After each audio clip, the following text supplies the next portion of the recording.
Okay, let the hook go. And now,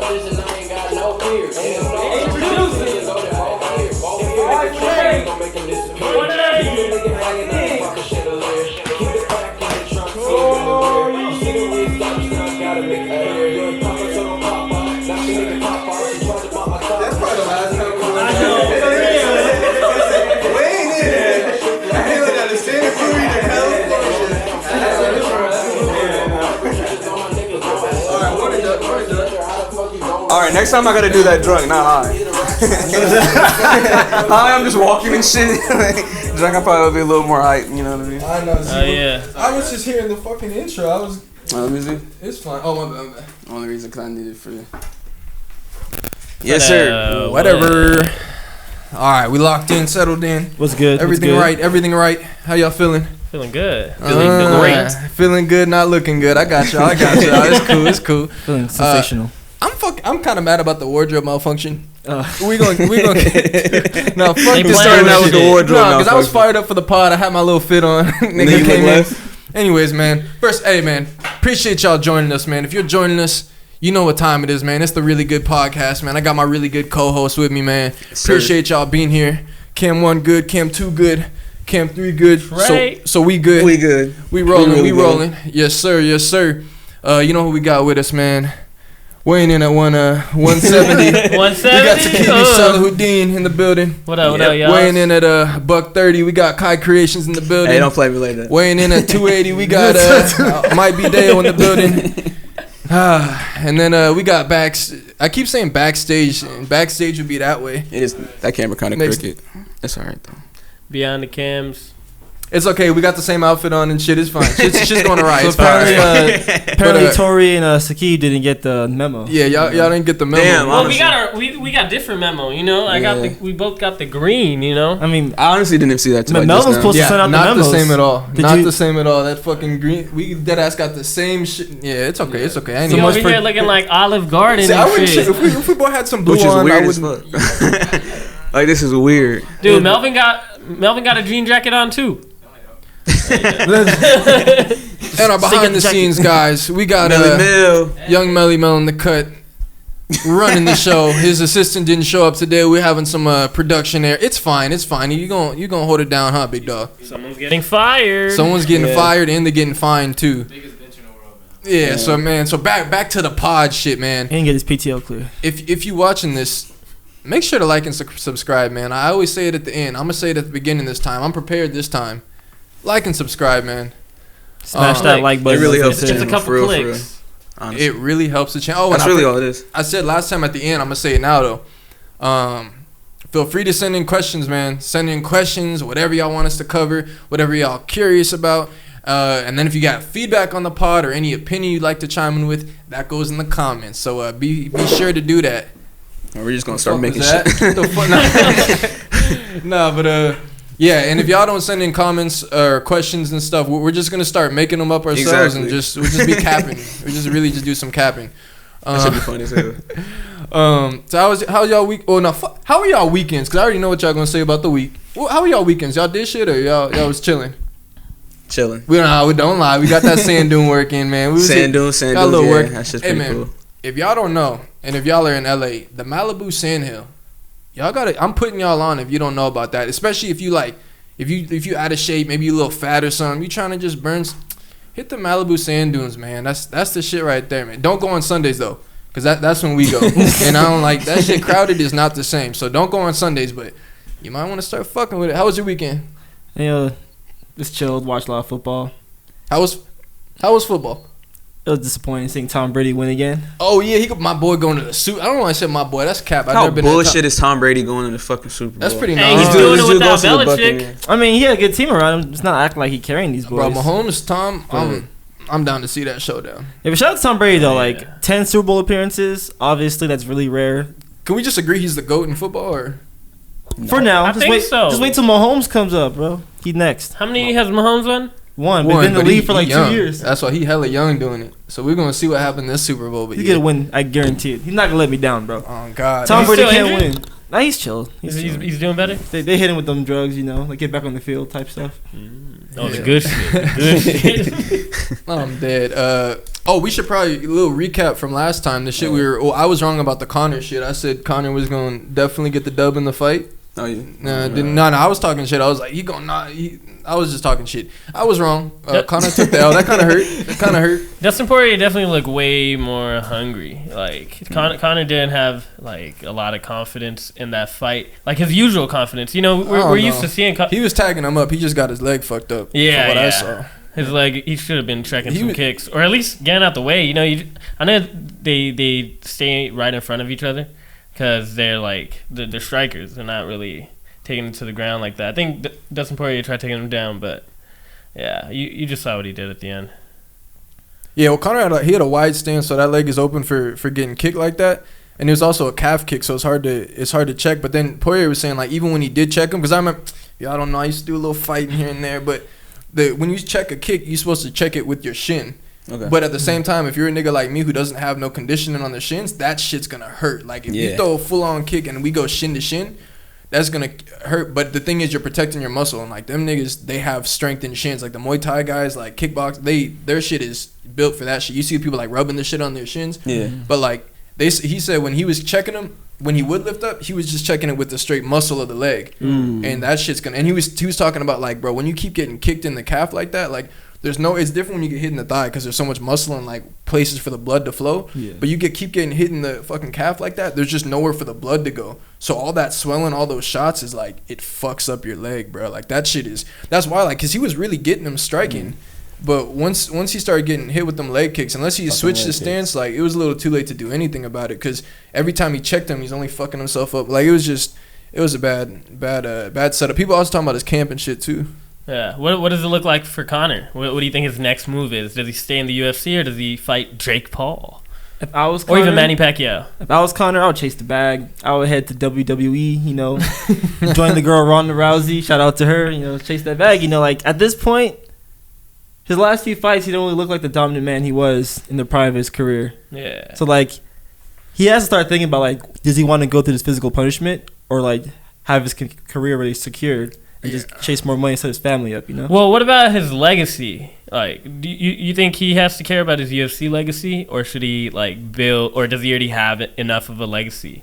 I mean, I think him fighting Floyd just shows that he's not really just concerned about his UFC dominance and his legacy, more the trends that he wants to be a star.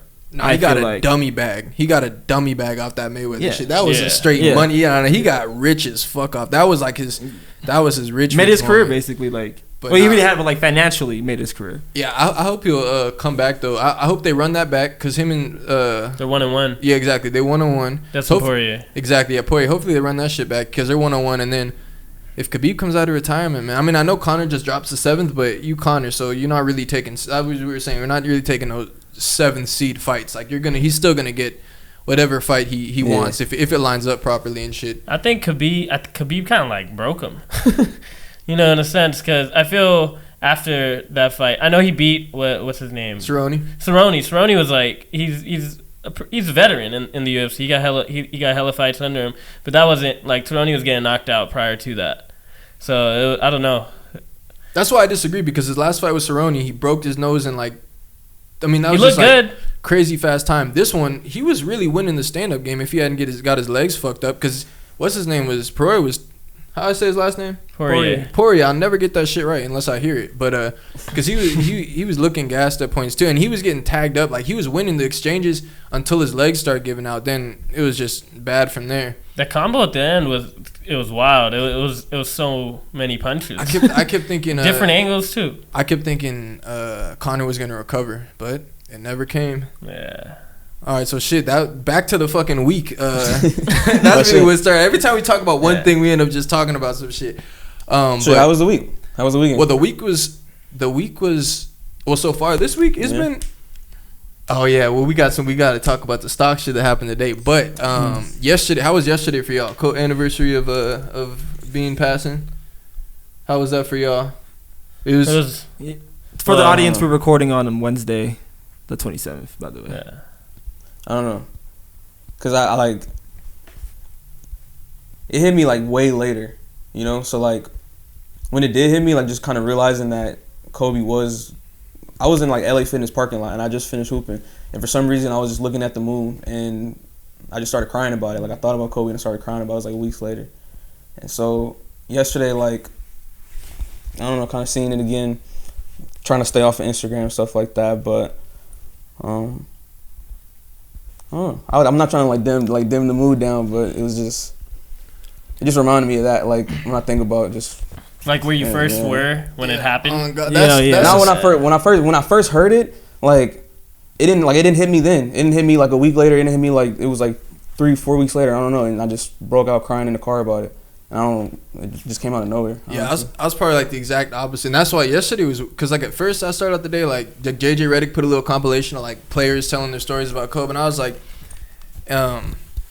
it was like, you know, you smile hearing these stories, and I really heard them all before, like because I'll be watching JJ Redick, especially if they mention something about Kobe, but I've already seen them all. But as you kind of get that smile hearing these stories, but then like as the day went on, bro, it kind of took me back to like how I felt like on the day of, and just how fucking bad that week was. Like low-key, I was a fucking crybaby for like a week. That's why I was opposite you. I know, for like a week straight, bro. I was straight fucking crybaby mode. I was like, it was a weird time, bro. So that's why yesterday is like, it was, I mean, all the posts was cool, you know, but like, I don't know, bro. I just kept thinking about that week and shit. I mean, it was cool at first just hearing like the story. I always love hearing the stories, but at one point it did kind of like, fuck, just made me just think about what it was like at that same time the year before.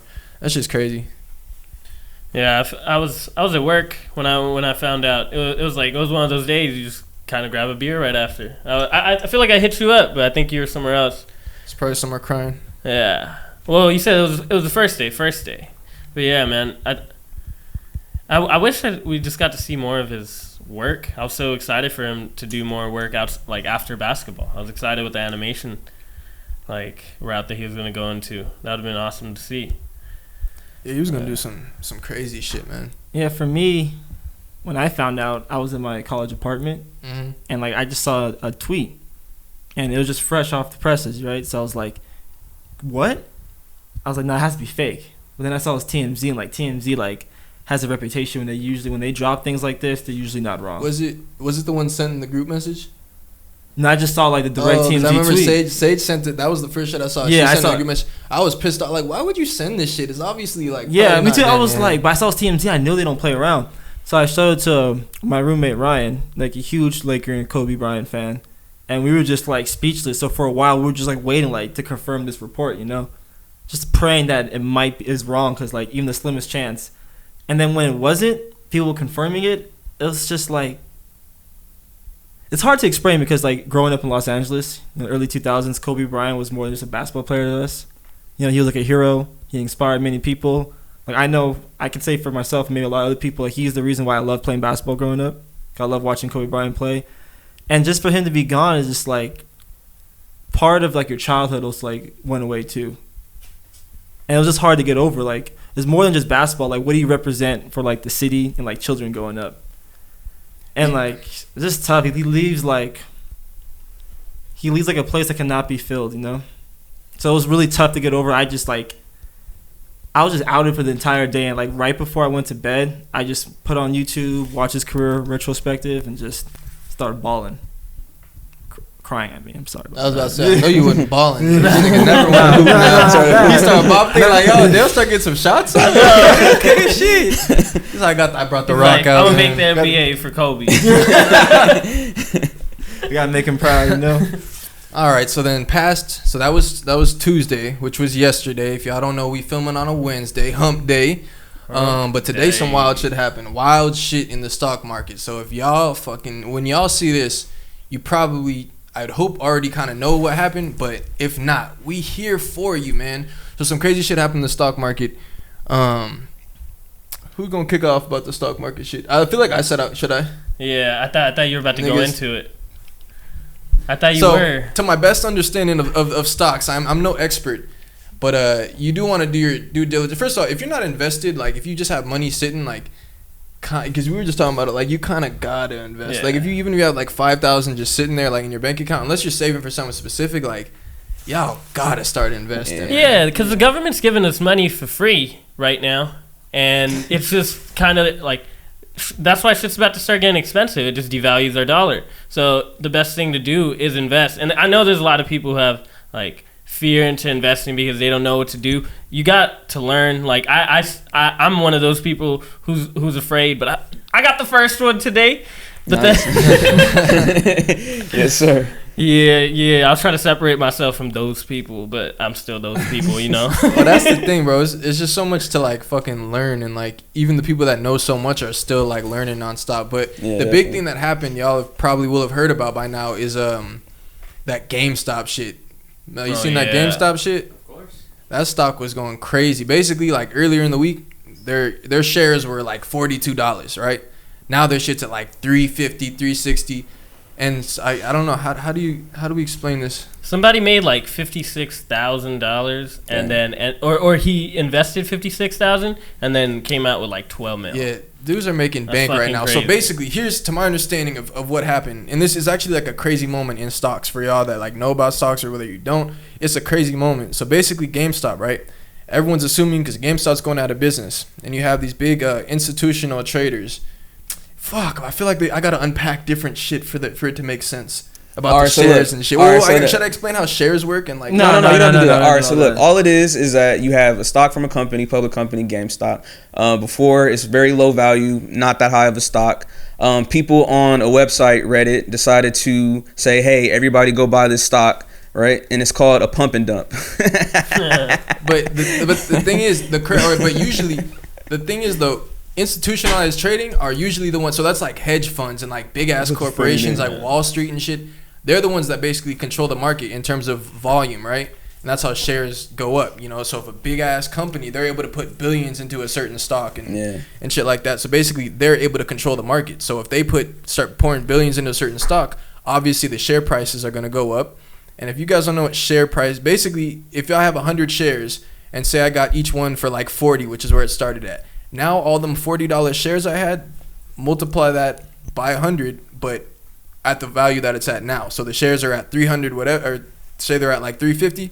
Do that times 100. That's what you got now when you started out buying all them shits at like 40. And how much percent did it go up? Like what was the? It was like past 270%. But so the reason this shit happened. So like I was saying, institutionalized traders, they control most of the market, right? And they were all short selling, right? Which basically means you're predicting that a stock will drop. And everyone's assuming GameStop, they're about to go out of business, the stock's going to drop. So you got these big-ass hedge funds that are basically banking on that. They're going to make money off of it dropping, right? And that's would be control of the market. Then you have retail traders, which are like you and us, or anyone who's trading on the one who's not part of a hedge fund like that. Basically, through Reddit, through social media, through Reddit, a group called Wall Street Bets, they made a Reddit page and basically said, we're going to run up GameStop. So we're all going to start buying. So once everyone starts buying, it's basically like once you get that many people, it's almost like you have your own hedge fund because everyone is starting to buy this option.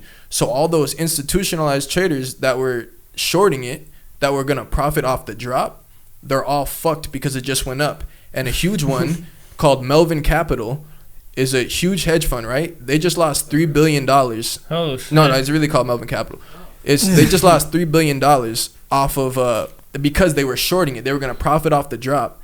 But since it shot up like crazy, almost at 300%, now they just lost $3 billion. So basically, it's like the people just fucked over the big-ass hedge funds. And they're calling it's like manipulation of the market, but it's literally, in my opinion, what institutionalized traders do to the market anyways. Exactly. From what I know. I'm definitely no expert. I'm like a 2-month-long researcher, 3-month-long researcher. I'm not an expert, but good as book he's reading. Oh yeah, you like that? You know what I'm saying? Good little book. But it's hard to explain because like as I'm getting the feel for certain things, I'm knowing the stuff that I didn't understand. So I'm trying to think in my head like what questions would I have, like how do shares work, shit like that. But what do y'all think about this shit, man? Because there's some bread to be made. Yeah, Vince. Well, I don't know because I feel like it's happening. It's like one for the people, and then it's like $1 trillion on the bigger companies, you know. But the thing is, like usually in trading, since the companies control the stock, at least from what I've learned, like you want to go with them because they're going to control the stock regardless. this is a case where like they literally went directly against all those big ass companies and fucked them all over. You think we could do that again? Like that's a big Reddit. Oh, a Nokia one. Okay, so now there's gonna be a bunch that's gonna pop up because of that, right? It's gonna be funny when this drops and like we don't know what the heck's gonna be happening. Oh, by the time this episode drops, no. Look, like, look, don't buy. We don't know what's gonna happen. I'll put it this way. If this episode drops and Nokia and AMC don't do anything similar to what GameStop did, I'll be a very disappointed man. Basically, that's pretty much it. He had to sell his house. Basically, I'm gonna take a fat L. But you got options? I got options. I got some shares.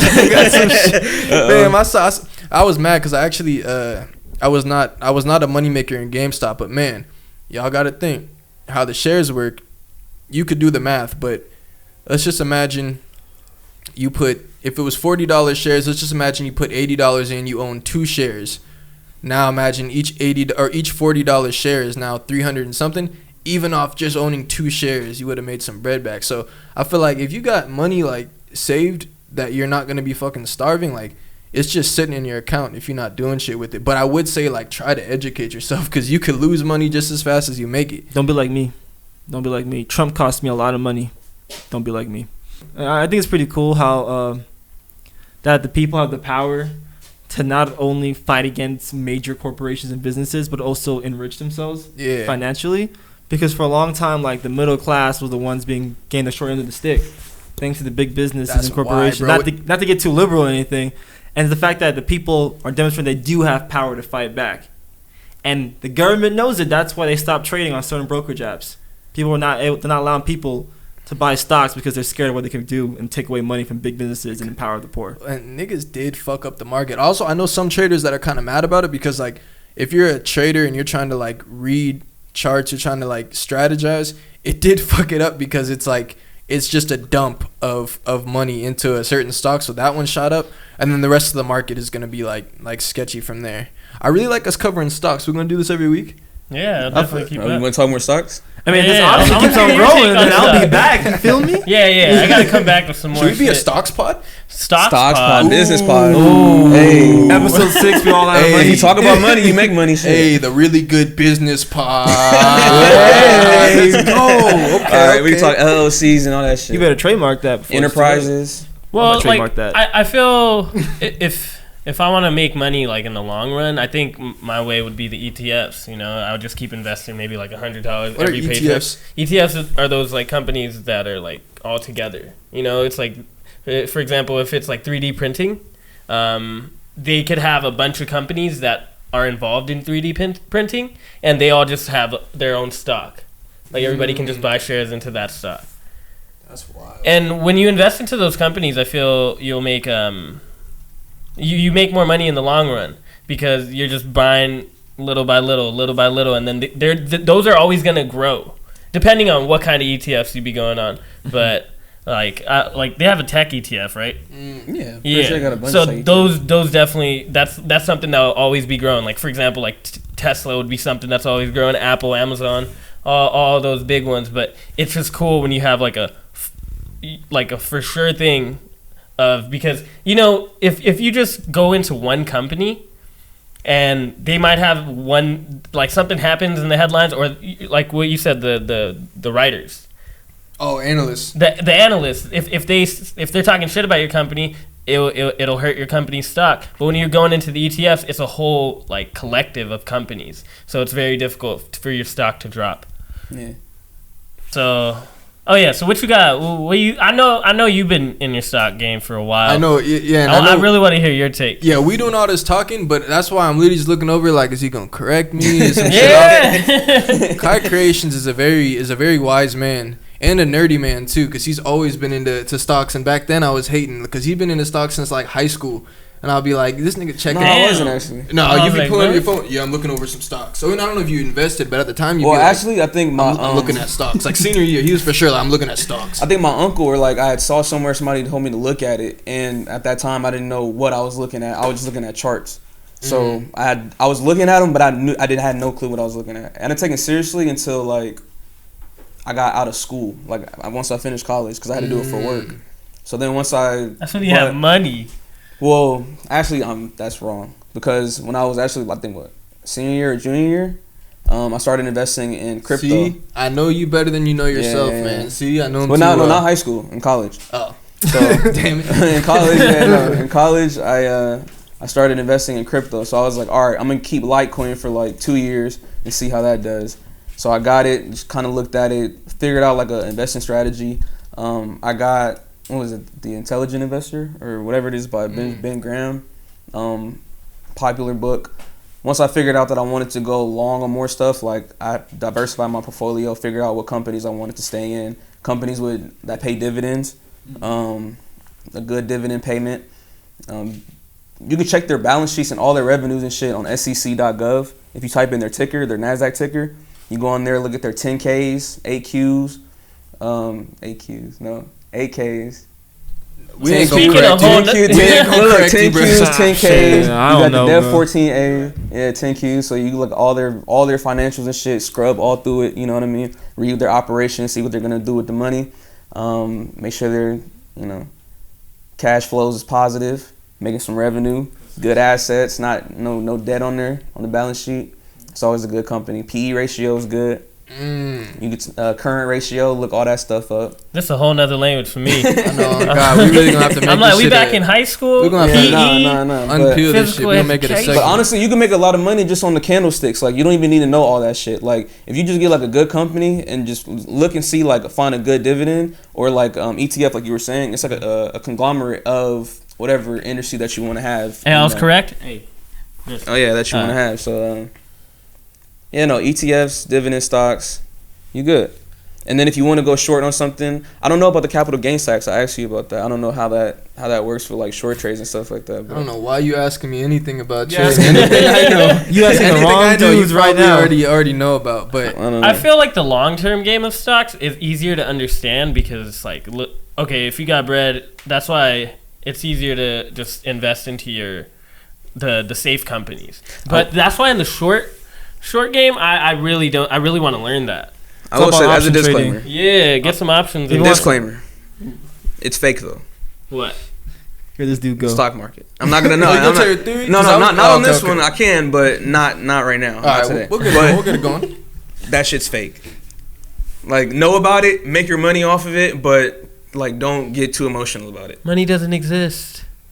It's It just doesn't. numbers. It's honestly a piece of paper, and rich people just have a bunch of it and say we control people, but we hold value to the money. But it does have value because people die for not having money, and people die for. It's weird, but it honestly doesn't. Can I get a loan? Yeah. That shit pretty real, huh? It's real now, huh? I think the thing with great money one. though is just like more so intention. Like, that's like if you have like the right intention, money's good. But if you have the bad intention, money's Yeah. But there's no really good and bad.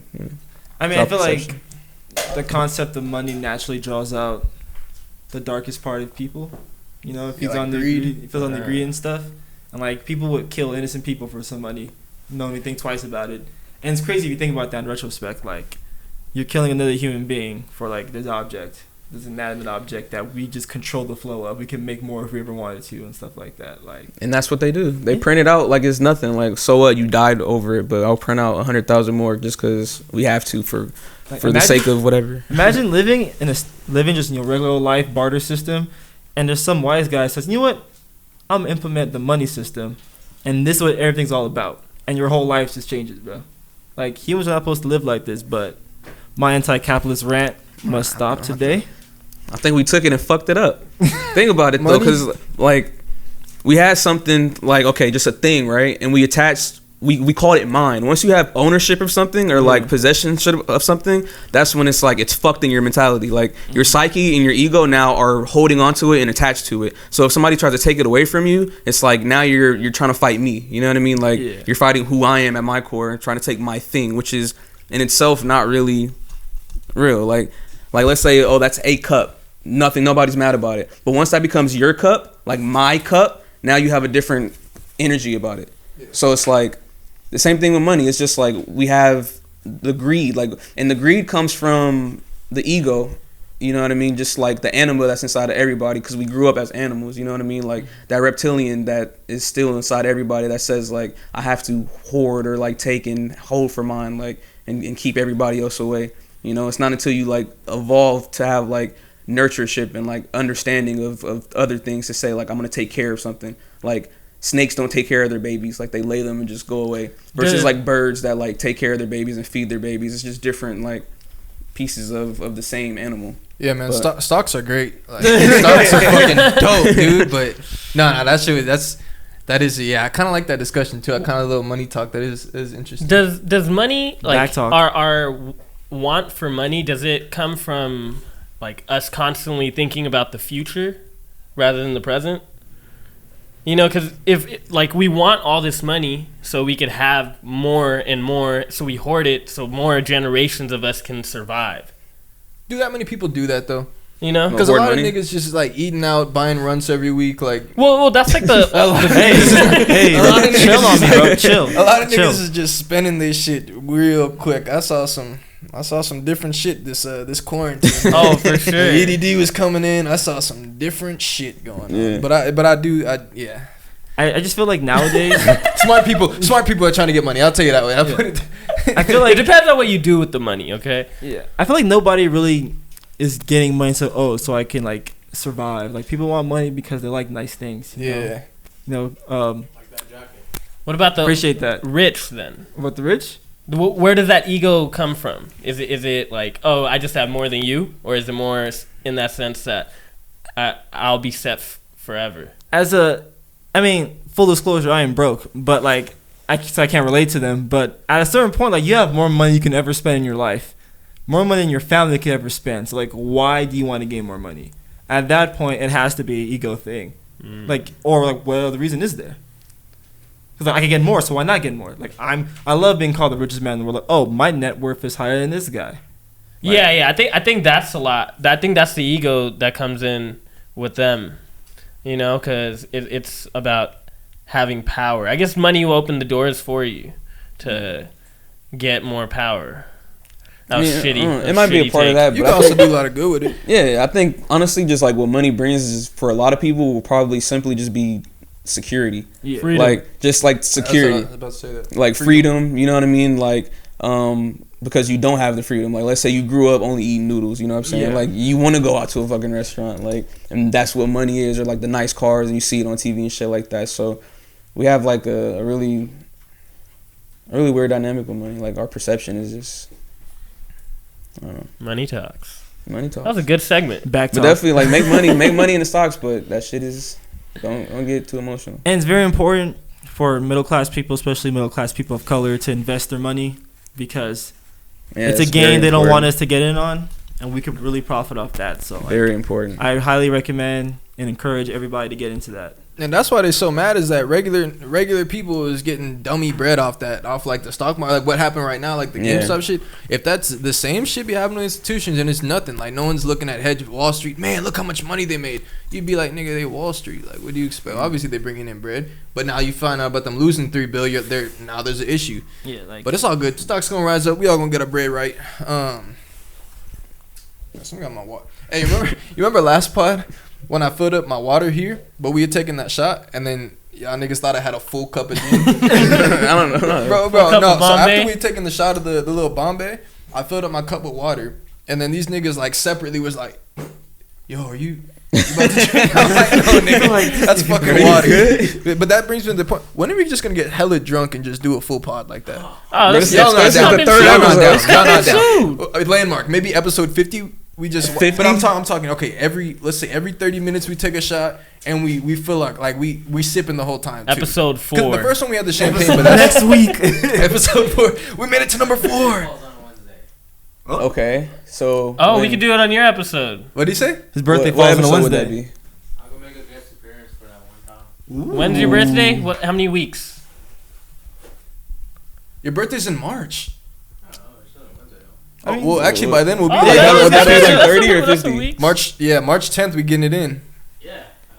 You getting it? I shouldn't have winked after I said that shit. I was more like because I remembered his birthday. Because one time he didn't think I remembered it and he was mad. Yeah, that's whatever. hilarious. We're clipping that one. Maybe we'll just edit it out. Maybe we'll just No, keep going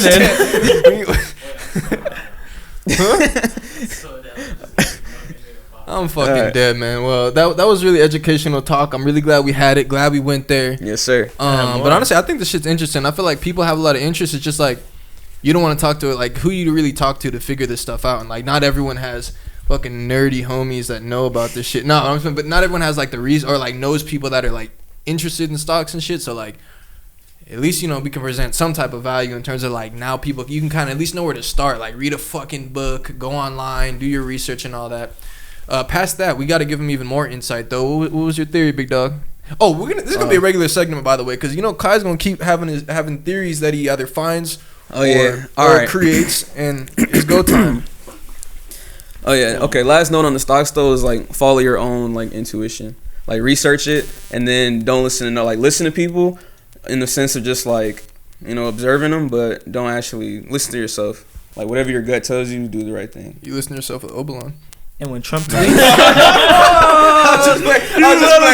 sorry. There's no way I could know what that one was like gonna do, but that was tough to get out there. I was like, should I bring up the that shit hurt. All right, I got a little nervous from before I said that one. I can't lie.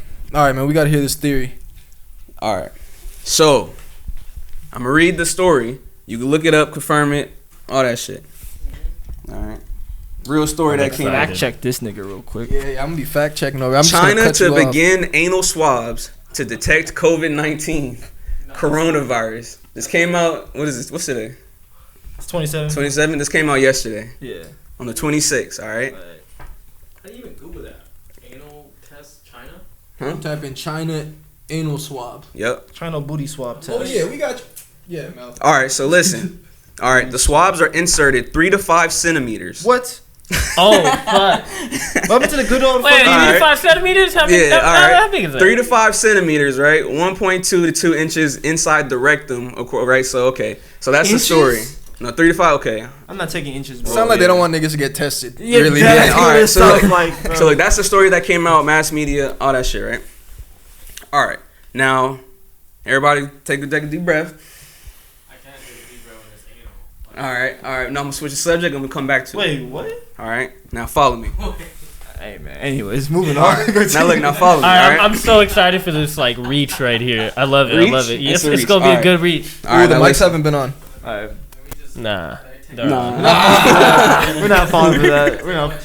He's like, damn it, yeah. my anal swab story. All right, Yeah, so just listen. talk over the pod. Just talk- All right, so look.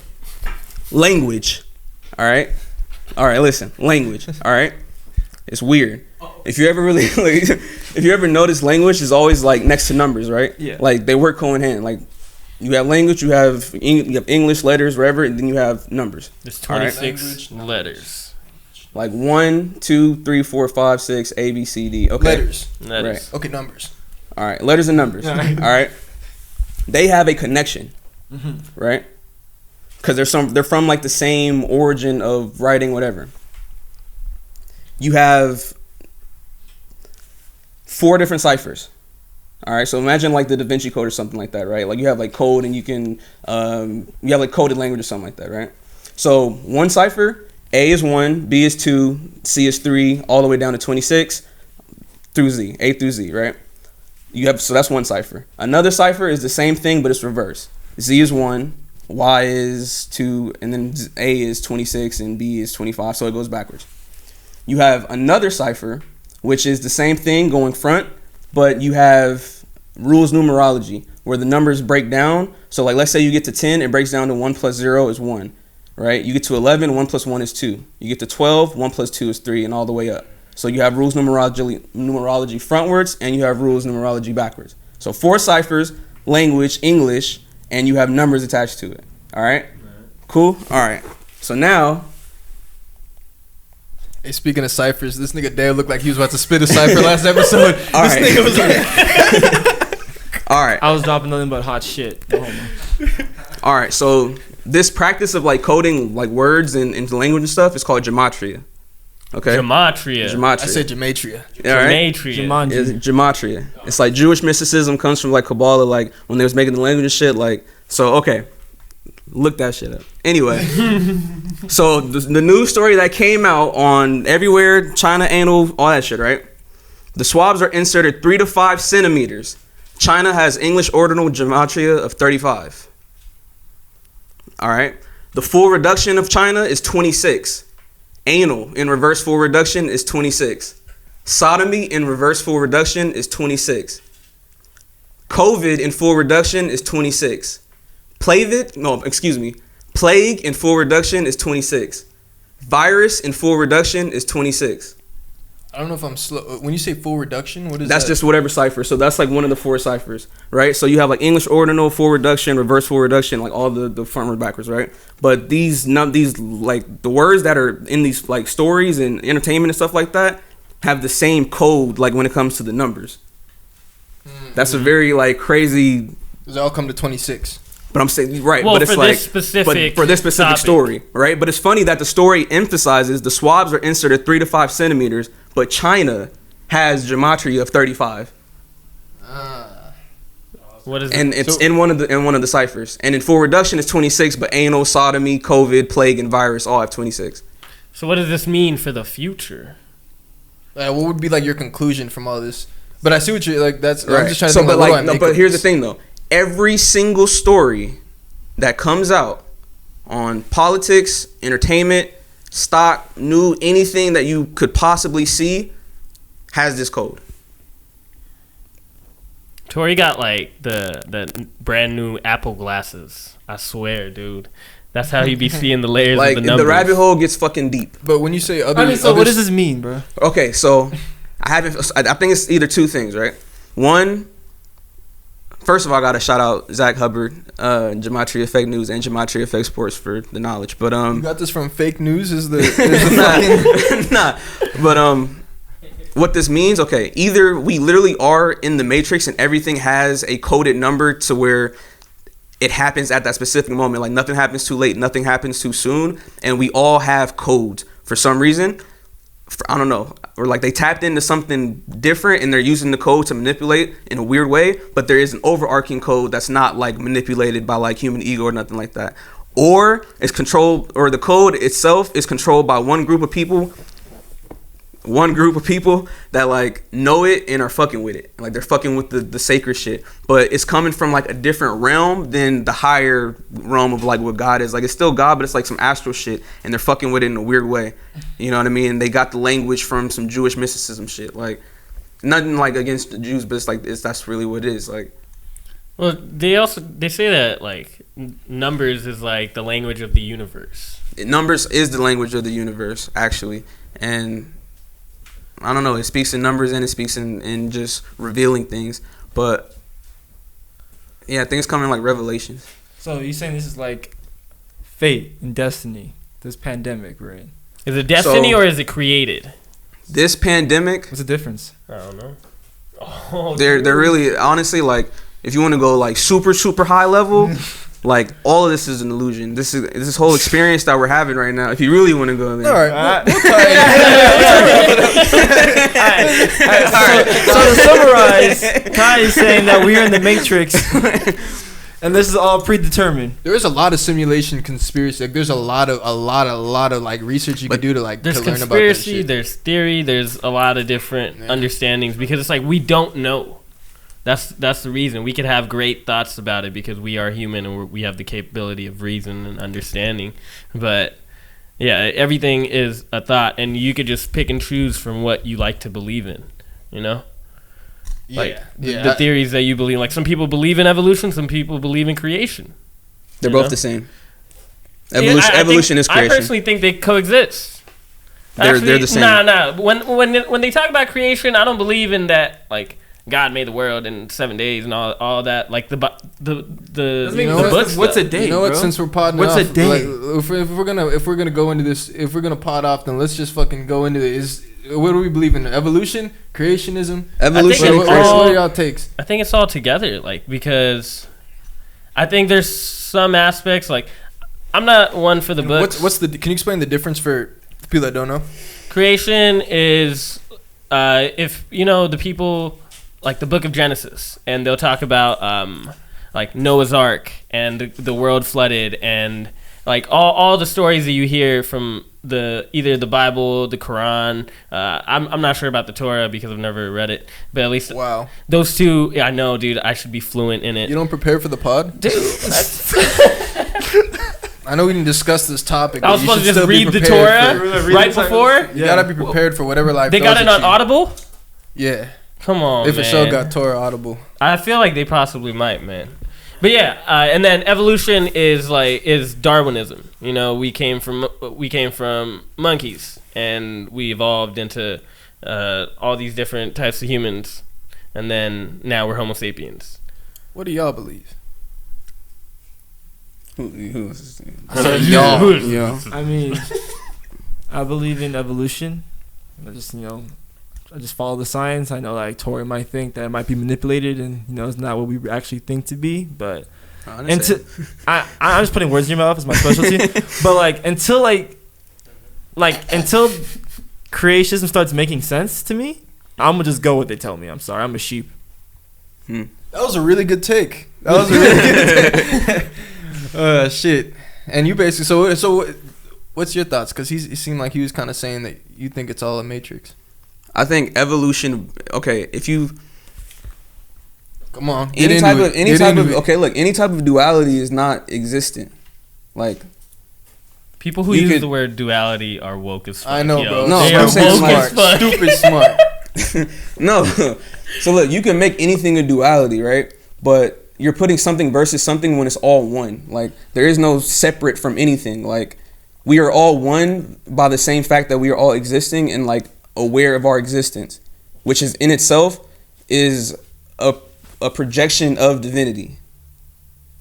Like so when you say like you see God in everything, like you literally see God in everything, and like God is literally everywhere, and it's not like, see, that's why religion fucks shit up. Because religion put the idea that God is like vengeful or God is like gonna spite you if you do something wrong. But like, why would God ever want to do something like that? God doesn't even is not even focused on that. Like God is just all encompassing everywhere. But everything happens at its perfect time when it's supposed to. But we're all experiencing it because we didn't make ourselves. Like we didn't create ourselves. Like we're not telling ourselves to breathe. We're not functioning. Like we have no way to make nails or like to make hair to know that we need for it to absorb sweat, or like our eyes are developed a certain way in a perfect way to where we can see as far as we need to see, or not you. Yeah, I guess not. But I'm saying like you know what I'm saying. Well, you see, humans gave you things on your face. I think we just built different trends. But I think just 2020. He can't create his own hair. It's funny. It's like everything. Look at this guy. Just wait for it to grow right the normal way. Like everything is as all that is like. At all times. What's it called? The thing about evolution versus creation is that creation just doesn't have evidence. Evolution has monumental like amounts of evidence, because if you look at the Grand Canyon, there's layers on the Grand Canyon of fossils. If you look through all it's literally in layers. If you go to the bottom to the top up, there's no way that the entire world was flooded for 40 days, 40 nights, or a whole year. I think that's what the book of Genesis They're just said. stories, It's bro. a whole year. You just got to read them as stories. Exactly. But that's the thing I don't like about religion is people interpret it literally, or at least I feel like the generation. Actually, still, there's people our age that'll fucking take it literal, every bit of it. Like my take on this is like, how you know it's true if you weren't there? Yeah, that's the same thing about evolution, though. I know, but that's also a theory. Evolution is a theory. Ignorance in here. A lot of ignorance. But at least there's evidence for that. Like for the stuff in like the Bible, obviously, like there's evidence that Jesus Christ himself did exist. Like he was a person, we know that. But other things like the Ark story, and he was not white. Yeah, like you weren't there, so how do you know that really happened? But like records, like you weren't there to say for sure that this for sure happened. There's no evidence that said this for sure happened. So how do you know it's real? That's just my take on it. See, but here's the thing about all of that though. Again, there is no versus anything. Like there's no evolution versus anything. And even if it's like, okay, let's say you're asking the question like, oh, did it happen or not? What does it matter? So like, and the only reason I asked that and where I'm going with like why does it matter is because when we talk about religion or we talk about spirituality, you know, you have all the stories and religions and what happens here in 40 days and 7, like all that stuff. But like, that's all people's interpretation of how they think God is. So like, that's when you see like God is a vengeful God and stuff like that. Like, that's a human characteristic. Or like, God is a man. God has no gender. Like, it's not, we put perceptions onto something that we can't even conceive, that is like outside of time, outside of space, outside of form, that our minds on a normal level don't comprehend. So it's like, I feel like sometimes religion brings division. Yeah, that's and divide, because people interpret it differently. You know, just like how you said. And that's the problem. And that's not the goal of it. The goal of it, that any spiritual teacher teaches, whether it's Krishna, whether it's Buddha, whether it's Jesus, whether it's like, you know what I'm saying, any like guru or anything Hakeem like that. Whatever, yeah. could be Hakeem Olajuwon, is just to be like God consciousness, like to move. That's what it is. Like, you don't have to look at Jesus and fight about it. Just look at for what the if you believe it or not, for what it stood for. Like, do you live as Jesus? Like, you know what I mean, or not? Like, you could. It doesn't matter what religion you are. That really doesn't matter. You know, all the wars are especially with holy wars. That's such a contradiction. Yeah. Like, there really is no such thing as a holy war. You know, that's just for whatever human reason that they decided to have a war about. But why would God want somebody to kill somebody else over? For not believing whatever they believe in. God doesn't care what you believe in. Like, that's not how God operates. Yeah, that's why I feel. Go ahead. I was gonna say that thing about organized religion is that it gets away from the teachings. Like, the whole point of religion is to have people like be better people, have other people become better people, and people use that to control people, and then with control comes power. So like, organized religions will use the power they have. Like, back in the days, like the church was more powerful than the government and the monarchy. Like, in hindsight now, it's like, that's crazy. How could the church be that powerful? Back then, like, people were so religious that they would abuse their power because they were people were like, oh, why would I go against the king when this guy is talking to God? Like, that's God's homie. Like, hey, since you're talking about royalties, would y'all want to be in royalty? Like, would you guys be down to be a fucking king or a prince? Absolutely not. Yo, everyone be after my head, bro. I am good off that. They control your life. Oh, that's true. You can't like, you think, oh, yeah, I live in a dope ass castle, but damn, I don't get to choose my own clothes. You know, I have to wear certain things because my family wears this thing, and you're in your own cult. You don't have any autonomy, freedom. That's another that's another can of worms right there. That's a really interesting. So on this religion topic that we were on, my last take on this religion thing is I was. I'm glad we're on the same page. Hey, you want to throw out any topics now? What's up? What you eat today? You just today. It's not a chicken sandwich. It was pretty slapping. I want to hear your take. But honestly, it's nothing crazy. I was playing before when I called y'all ignorant, because I was about to be like, so y'all don't think Noah loaded up 2 of each animal onto you don't think that just because like logistically the boat wouldn't been able to hold, but either way, you think tigers and giraffes get along? but no, I was gonna say I agree with y'all about what you're saying about religion, 'cause I feel like the exact same way. Like, there's so much, like, in the different faiths, there's just so much divide that comes with it, but I feel like people fail to see the main point, which is like loving. There's every religion, I mean, if we're talking major religions, like Islam, Christianity, Judaism, we could keep going. There's other major ones, regardless, but it's all the teachings in terms of loving your fellow person, moving a certain way, moving godly. That's the same teaching, but they're not at the same time. I mean, some people are they're so sure that what they are believing in is right, but it's like, if you went to Israel, everyone there is going to be it's majority Jewish. If you go to Bangladesh, the majority there is going to be Muslim. And these are huge populations of people. You go to the United States, it's rooted in Christianity, and you know, it's such huge bodies of people with all these different beliefs. I just can't see myself in a logical debate trying to tell you your beliefs are wrong and mine are right. When you come from when you go back home or wherever nation you're from, like, obviously everyone there has a similar belief. So it's like, instead of arguing, trying to figure out which one is right, it's like, well, I don't think I can say mine is right just because this is how I've been taught to believe. When there's so many other, like, what are they all? They're all just wrong? Like, this all of Israel is just wrong. Like, no, I think we should just, instead of focusing on who's right, we just focus on what are the actual takeaways. And if everyone focuses on the takeaways, we all love each other. We don't care who's marrying who. We don't care. We just care what's your character of? Are you living a certain type of way? I feel like that's what it's really about, but there's just so much other shit, and there's restrictions of different religions and certain things that different ways that things are cast upon in terms of, like you were talking about, kind of the fear aspect in certain religions and different shit like that. So I really agreed with what y'all were saying. The crazy part is they're all serving the same God, just told differently. Yeah, it's all the same story. Like it all. If you really study and read, you really realize that all the books they have like the similar stories, and they all lead back to one path. And once you find that path, then that's when shit starts getting crazy. You know that, and then you gotta have some, some good head on you. That's a great, because like growing up Muslim, or like I would always, my mom would always tell me the stories, and then I remember when they would tell me in the class, I tried being like, nah, that's Islam. I'm in middle school trying to say that, nah, what are you talking about? That's not the Bible, that's from Islam. Yeah. And it's like at a young age, that was kind of the mentality that I had, because it was kind of put into me. Yeah, I feel that. I was thinking pause, but I hey, no. He said it. I didn't say he said it. No, I'm just saying, like, he said pause. Oh, yeah. You had to, like, you gotta pause that. Oh, you gotta put it in me. Oh, that's gay. Say it again. That was still running, man. Hey, bro, that's the real Saki, bro. That was gay. All right, man. We gonna get into some. Hey, we ran out some interesting topics right there. A lot of them shits we got into some shit. We got into religion bag. I didn't know we were gonna get into religion bag. Yeah, that was y'all my say plan interesting today. shit. Y'all say that's where Tori shit. went on Sunday. He went to church.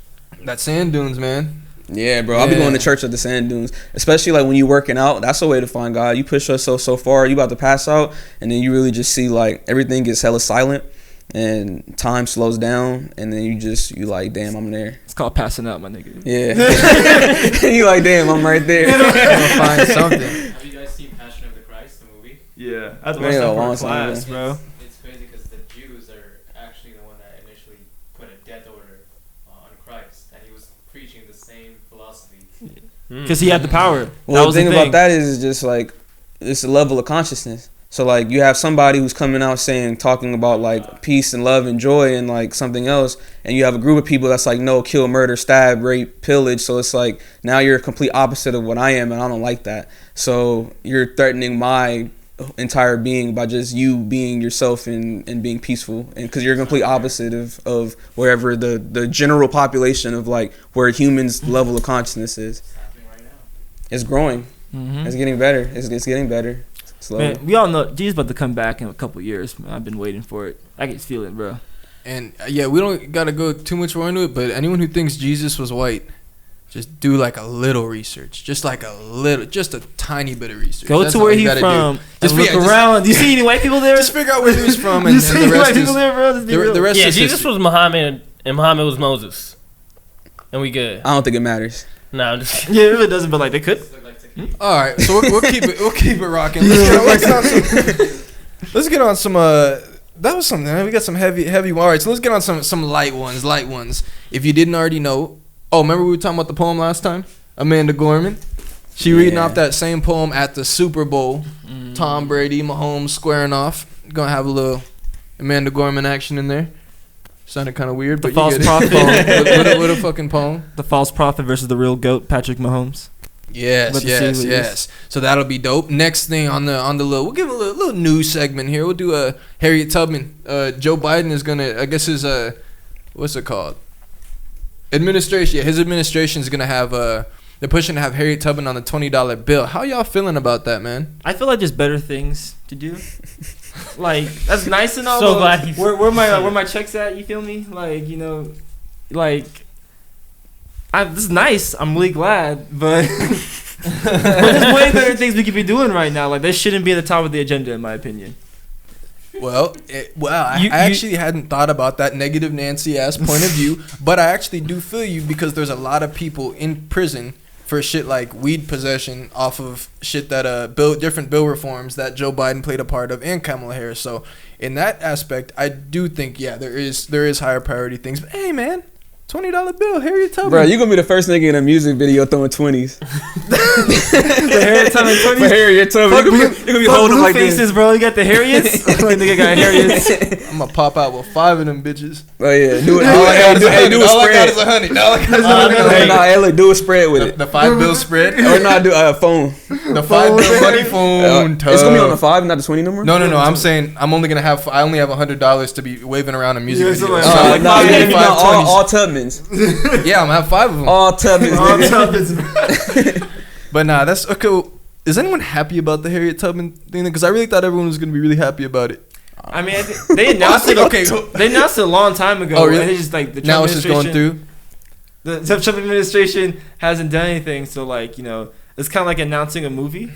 Yeah, and the movie comes out like 10 years later. It's like, it's like putting out the trailer hella early. Yeah, hella early. Okay, now we were excited, and now like oh yeah, it's back. But we moved on to the thing. It's like the J. Cole Kendrick album. I feel that never happened. But I feel like post that same photo again. I feel like the bigger picture though, there is like, I mean, your kids are gonna grow up seeing a black person on money. Like none of us, no one in this world has ever, no one in the United States has ever seen a black person like on money. So I feel like it is significant. Like the more kids can see black people in general growing up, like even white kids, like. When you're 5, like you're not fucking seeing a black kid at your school for the first time, like and looking at them. Cause you ever seen the little kids be looking at black? You ever have a little kid look at you crazy? Man, they just be kind of like surprised, like who is this? When you come across like a white family, like the youngins are really like they've never seen someone like that. Yeah, you seen on I don't know if you have money at that age, but just seeing things like that, I feel like people are. It's hopefully programs people like you're at least used to seeing. You're not your first association with black people, especially if you're someone who's like white or wherever you come from, is not necessarily something negative. Like at least you're seeing it on the bill. Like we see Benjamin Franklin on the $100 bill all the time. Like we know who's on the bill. Well, really we know the $100 bill especially. I mean Ben Frank, everyone's rapped about it, but that's I do think there's something real positive about it. But I do see what you're saying, and sometimes I know it does kind of feel like pandering. Like every time when Joe Biden does something like that. But I do take a positive from it, man, because that's at least my takeaway is, like, kids are at least going to see, like, and everyone, like, you spend that money, even racists, bro. Racists out there, you spend your fucking 20. You're about to exchange that shit for fives, bro. Like, here's a white man, and then it comes back with, like, four black women. And I want, every time they go to the bank, go to the ATM, hella 20s coming out. But, like, I'm not hating on it. I'm just saying, like, I hope like they're not trying to use it as a distraction or to pander to like identity politics. They had to like appease each race. That's how Democrats roll. So like I'm glad for it, but like hopefully like they actually get real stuff done too. Yeah, I feel that, and there's a lot of shit that needs to get done. So I feel like sometimes it does feel like pandering. I do like that with everyone or like people that did vote for Joe Biden and people Kamala Harris, especially like black and Latino people who are knowing like.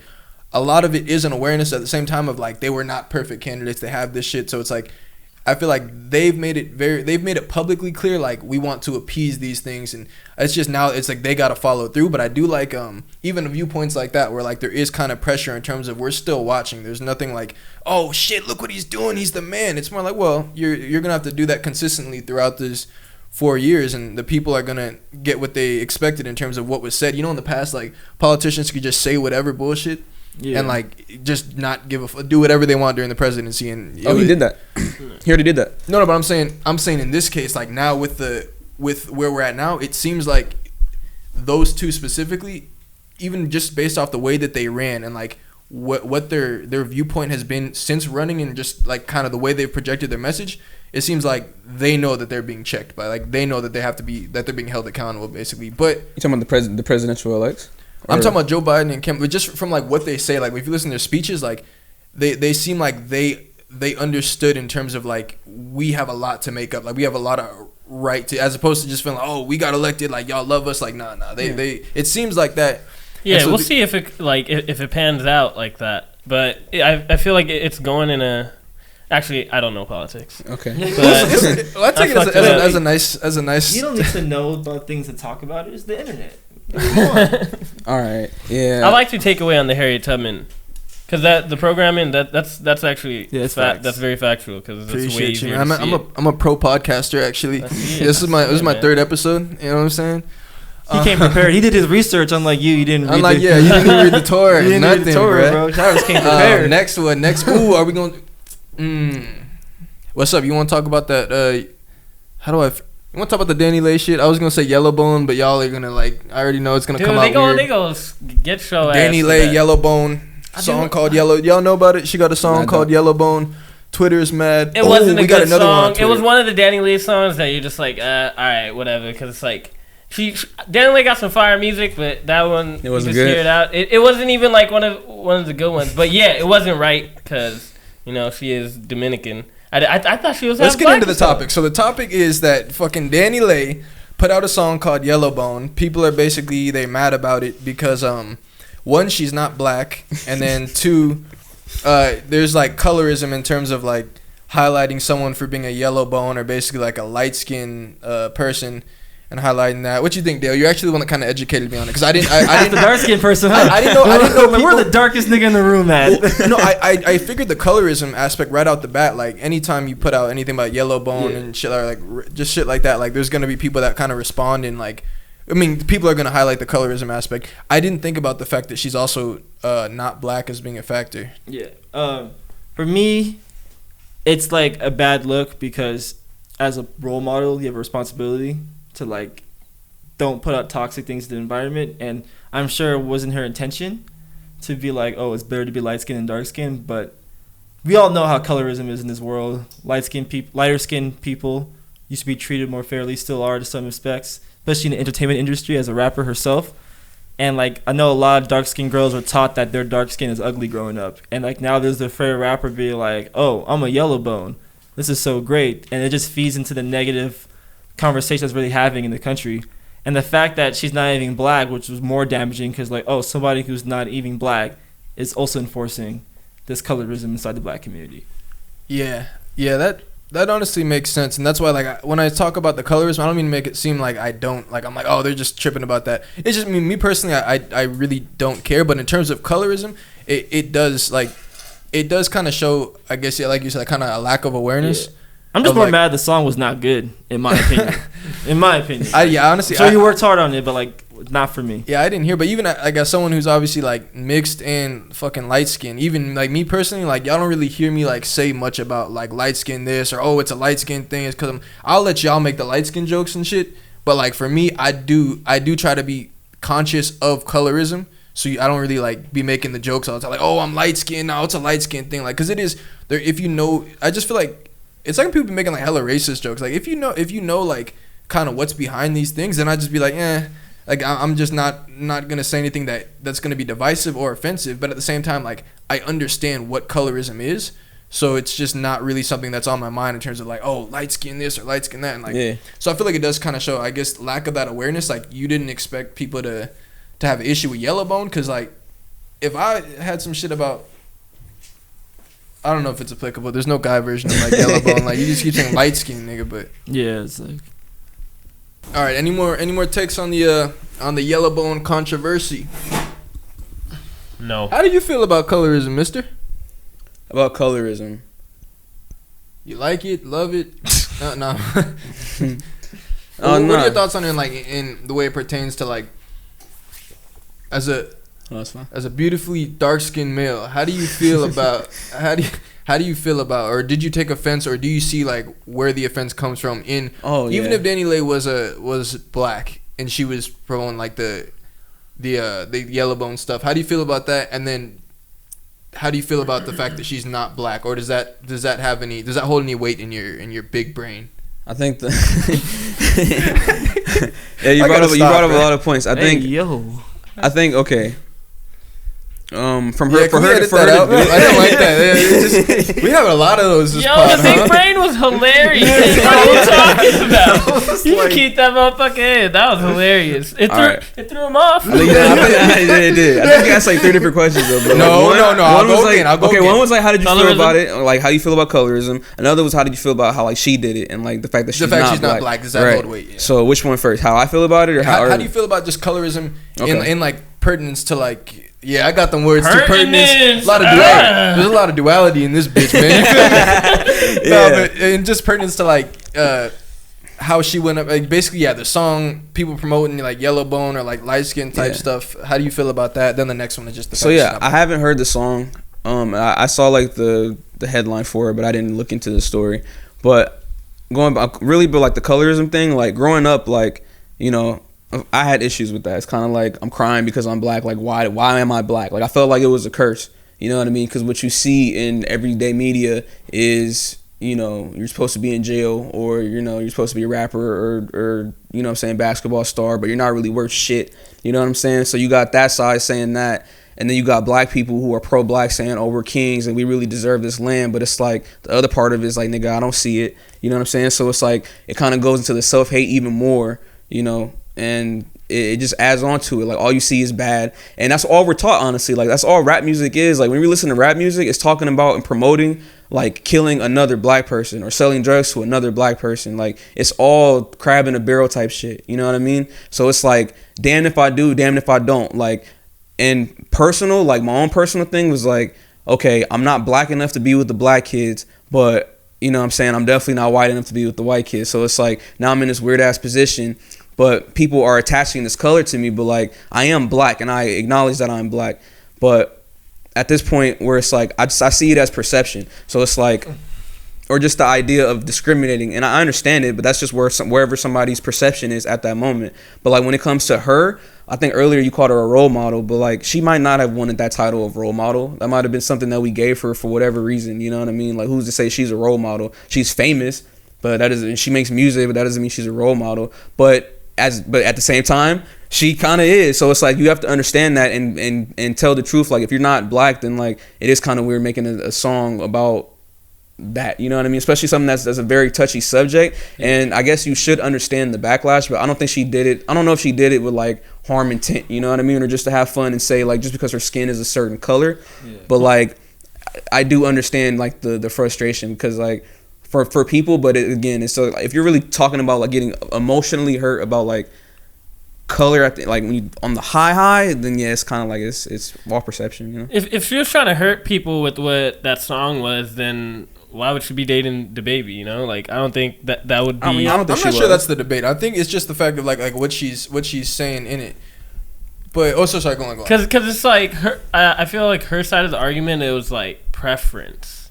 Like what do you remember the lyric? I don't remember the lyric, but I know she's talking. What is the hook? That it was just like, what was the thing about the red bone? I don't that they wanted. Oh, okay. I don't remember the lyric, but I know she's talking about like how like it's just what he likes. He likes this about me, so I'm making a song about it. Yeah, so that was her argument behind it. Yeah. What were you gonna say? I see. It's interesting what as you're saying what you're saying. It kind of is made me think like I'm not surprised by you saying that I feel like you probably mentioned it, but I feel like also like from being around people and kind of understanding colorism, like I understand like how kids have been taught, like a lot of black kids and things like that have been taught, or just kids in general have been taught, like, you know, association of color and association of appearance. It's evil. Exactly. It's demonic. They've done all those studies, and it kind of does come in like maybe someone who isn't black would say something like that and not know what the other ramifications are. Like me, I'm already knowing like I don't feel comfortable making like comment. Oh, it's a light. I mean, not I don't feel comfortable. You can make jokes like, oh, it's a light skin thing. It's no light skin. We don't really make light skin jokes. It's not even like something that we're like. No. You made no. You had a pretty good one on the Capitol shit, but I feel like it was when the shit wasn't rolling. But it was when he was like, well, we would get shot. You like, nah, you probably the last to get shot. Me and Kai going out first. And that's funny. That's why like, but as someone who I guess when you've been around a specific culture, like you have that foresight in your head of like there's deeper things to like this colorism shit. But I feel like perhaps someone who's fucking Dominican who don't know about this, I don't know what you do or don't know, but maybe that's the reason for the lack of foresight of like, yeah, there's a whole thing of like how light skinned people have been treated differently all the way back to slavery, like very different conditions. So it's like when you make comments like that, I see where they lead to, but maybe perhaps someone who doesn't have any black in them maybe just doesn't. They're on a different spectrum. But obviously like it's like you were saying, like I don't think no one's purpose was to be hurtful to anyone. You know how Twitter is. Twitter just gonna react, but at the same time, it's like you kind of sometimes you bring it upon yourself. You gotta be more cognizant. It's lack of awareness on her part. Exactly. You gotta be more cognizant. But hey, you live and you learn. But at the end of the day, like she didn't mean no harm, but she has to know better. Your actions have consequences, type things. If you knew better, you do better. Yeah, that's like Kendrick Perkins right there. But no hate. We all know, like I'm sure it wasn't her intention to cause anything negative. Yeah, honestly, I really don't care, to be honest. Like, I really do We spend this not whole give a time fuck. talking Like, about it, but like, at the end of the day, we don't care. I care about the topic of like colorism and like you know definitely. where that comes. We're serious about that. Honestly, the majority of the time when it's something about like Twitter is mad, because the next shit is we for sure talking about the next shit about Twitter, because bro, Twitter, they're gonna be mad about whatever. I look at like what's the point you can gather from this? Like, what can you gain or gather from people's what they're upset about, what the course of action and shit in terms of like what was said, what was done, and it's just like. Twitter's Twitter, bro. Like, I'm not fucking gonna say, fuck Danny Lay, man. Bro, you know damn well. Canceled her. If It's we like, just- I don't know. I think people are allowed to have mistakes, because we do put people on this, like, pedestal, like, especially, like, people with fame. And it's like, bro, how many I bet we all have things that we fucking regret. There's a lot of moments that we have, but we learn from them. That's the best thing you could do. Bro, yeah. If a girl was in here and said some shit like, oh, yeah, I'm a yellow bone. I know, like, niggas like that. I don't think none of us are gonna be like, yeah, that's pretty fucked up. You know what you're saying by that? Like, no, I'm like, we would just some not niggas do give in a- fact like that. Yeah. We'd be like, okay, You're white. So what are you talking about? You're not even black. You seem a little conceited, but I don't think anyone's fucking. So it is what it is. But I see what I see the deeper shit from it. But yeah, no one. It didn't affect my day very much. The next thing is though, this is another one that was affecting people's days on Twitter. Fuck Twitter. T.I. acted in he plays a character with vitiligo. Yeah, I said it right. I was fucking it up earlier. So he played a character in we didn't do our very good research, but whatever fucking movie it was, he played a character that has vitiligo. If you don't know, that's basically like Kuzma's girlfriend has that, right? Where it's like basically your skin, say if you're black, your skin, the pigment's gonna show like perhaps patches of white or like whole segments of your skin are a little different. And Twitter was outraged because this is serious. That's what Twitter does. This is serious. All right. Twitter was outraged because they said, why is this man who doesn't have the condition vitiligo, why is he playing someone in a movie who does have vitiligo? What do y'all think? Y'all were outraged or? It's a fucking role. You're playing a character. I understand. Yeah, okay, maybe we could get a better person with vitiligo. So ignorant. So ignorant. What's wrong with that? What is wrong with that? People play fucking superheroes. Yeah, so you understand? It can apply to every single movie. But it's so crazy. Like there's roles in every movie, and you become the role. Like for example, the fucking Joker. Let me try to get this straight. So you're telling me, if someone's acting out a role, they shouldn't live out that same role in real life? Is that what you're trying to say? Like, I'm saying that other people can play the role. What's wrong with you? Have to be okay. So you're if you're playing a cancer patient, you gotta have cancer. You gotta be bald. Look, I'm about to school him. Let's hear it. So you're telling me that if someone is in a military movie, a war movie, and they all got guns and in combat, they shouldn't actually be military? They don't have to. Okay. I'll give you another one. I gotta break it down for some people. Look, so you're telling me if we got a show, right? Yeah. And I'm a doctor in the show. You're telling me that I shouldn't have to go to med school and become a doctor to play that role? Are you guys all idiots? You guys are... All right, whatever. Okay, it depends. That's a different... No, that's a different thing. At first you was fucking with him. Dude, the funny because he made the exact same example, and I'm like, no, I'm gonna school him, and did the exact same shit. No, that's all I'm just over here dying. No, he knew I was fucking. I thought he knew the entire time. No, that shit was hilarious. I felt you two laughing. I was like, are they laughing at me? That's why you shouldn't smoke before the pod, man. You start worrying about shit. Be like, wait, but like, do I sound dumb or like, am I fucking up? But I hate to be the guy to bring it up, but like, I think it has to do with like skin color as well, kinda in a broad sense. Is that like, there's people with this type of complexion out there, and like you need acting roles. Yeah, instead of like having somebody pretend to be that, like get those people in the industry, like as somebody who doesn't have that condition, I can't really accurately depict what they're thinking, but I can see where they're coming from, and the frustration should come from that angle. It's not too late. Hey, reality is true, but jokes is way funnier. But that's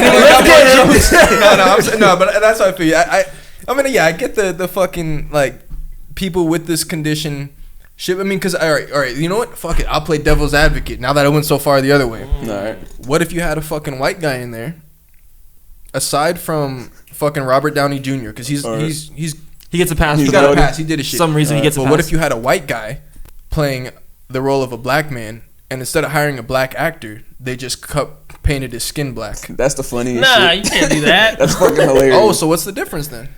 Because that's blackface. Blackface. Yeah, no. I mean, I guess the difference is the fact that like T.I. is black. they're not pretending to be a different race like the people who were pretending to be black. Vitiligo. Well, it's not to do with your race. It's a skin condition. I don't know if vitiligo. I think it predominantly affects black people, but I don't know if it only affects black people. So I don't know the research on that one.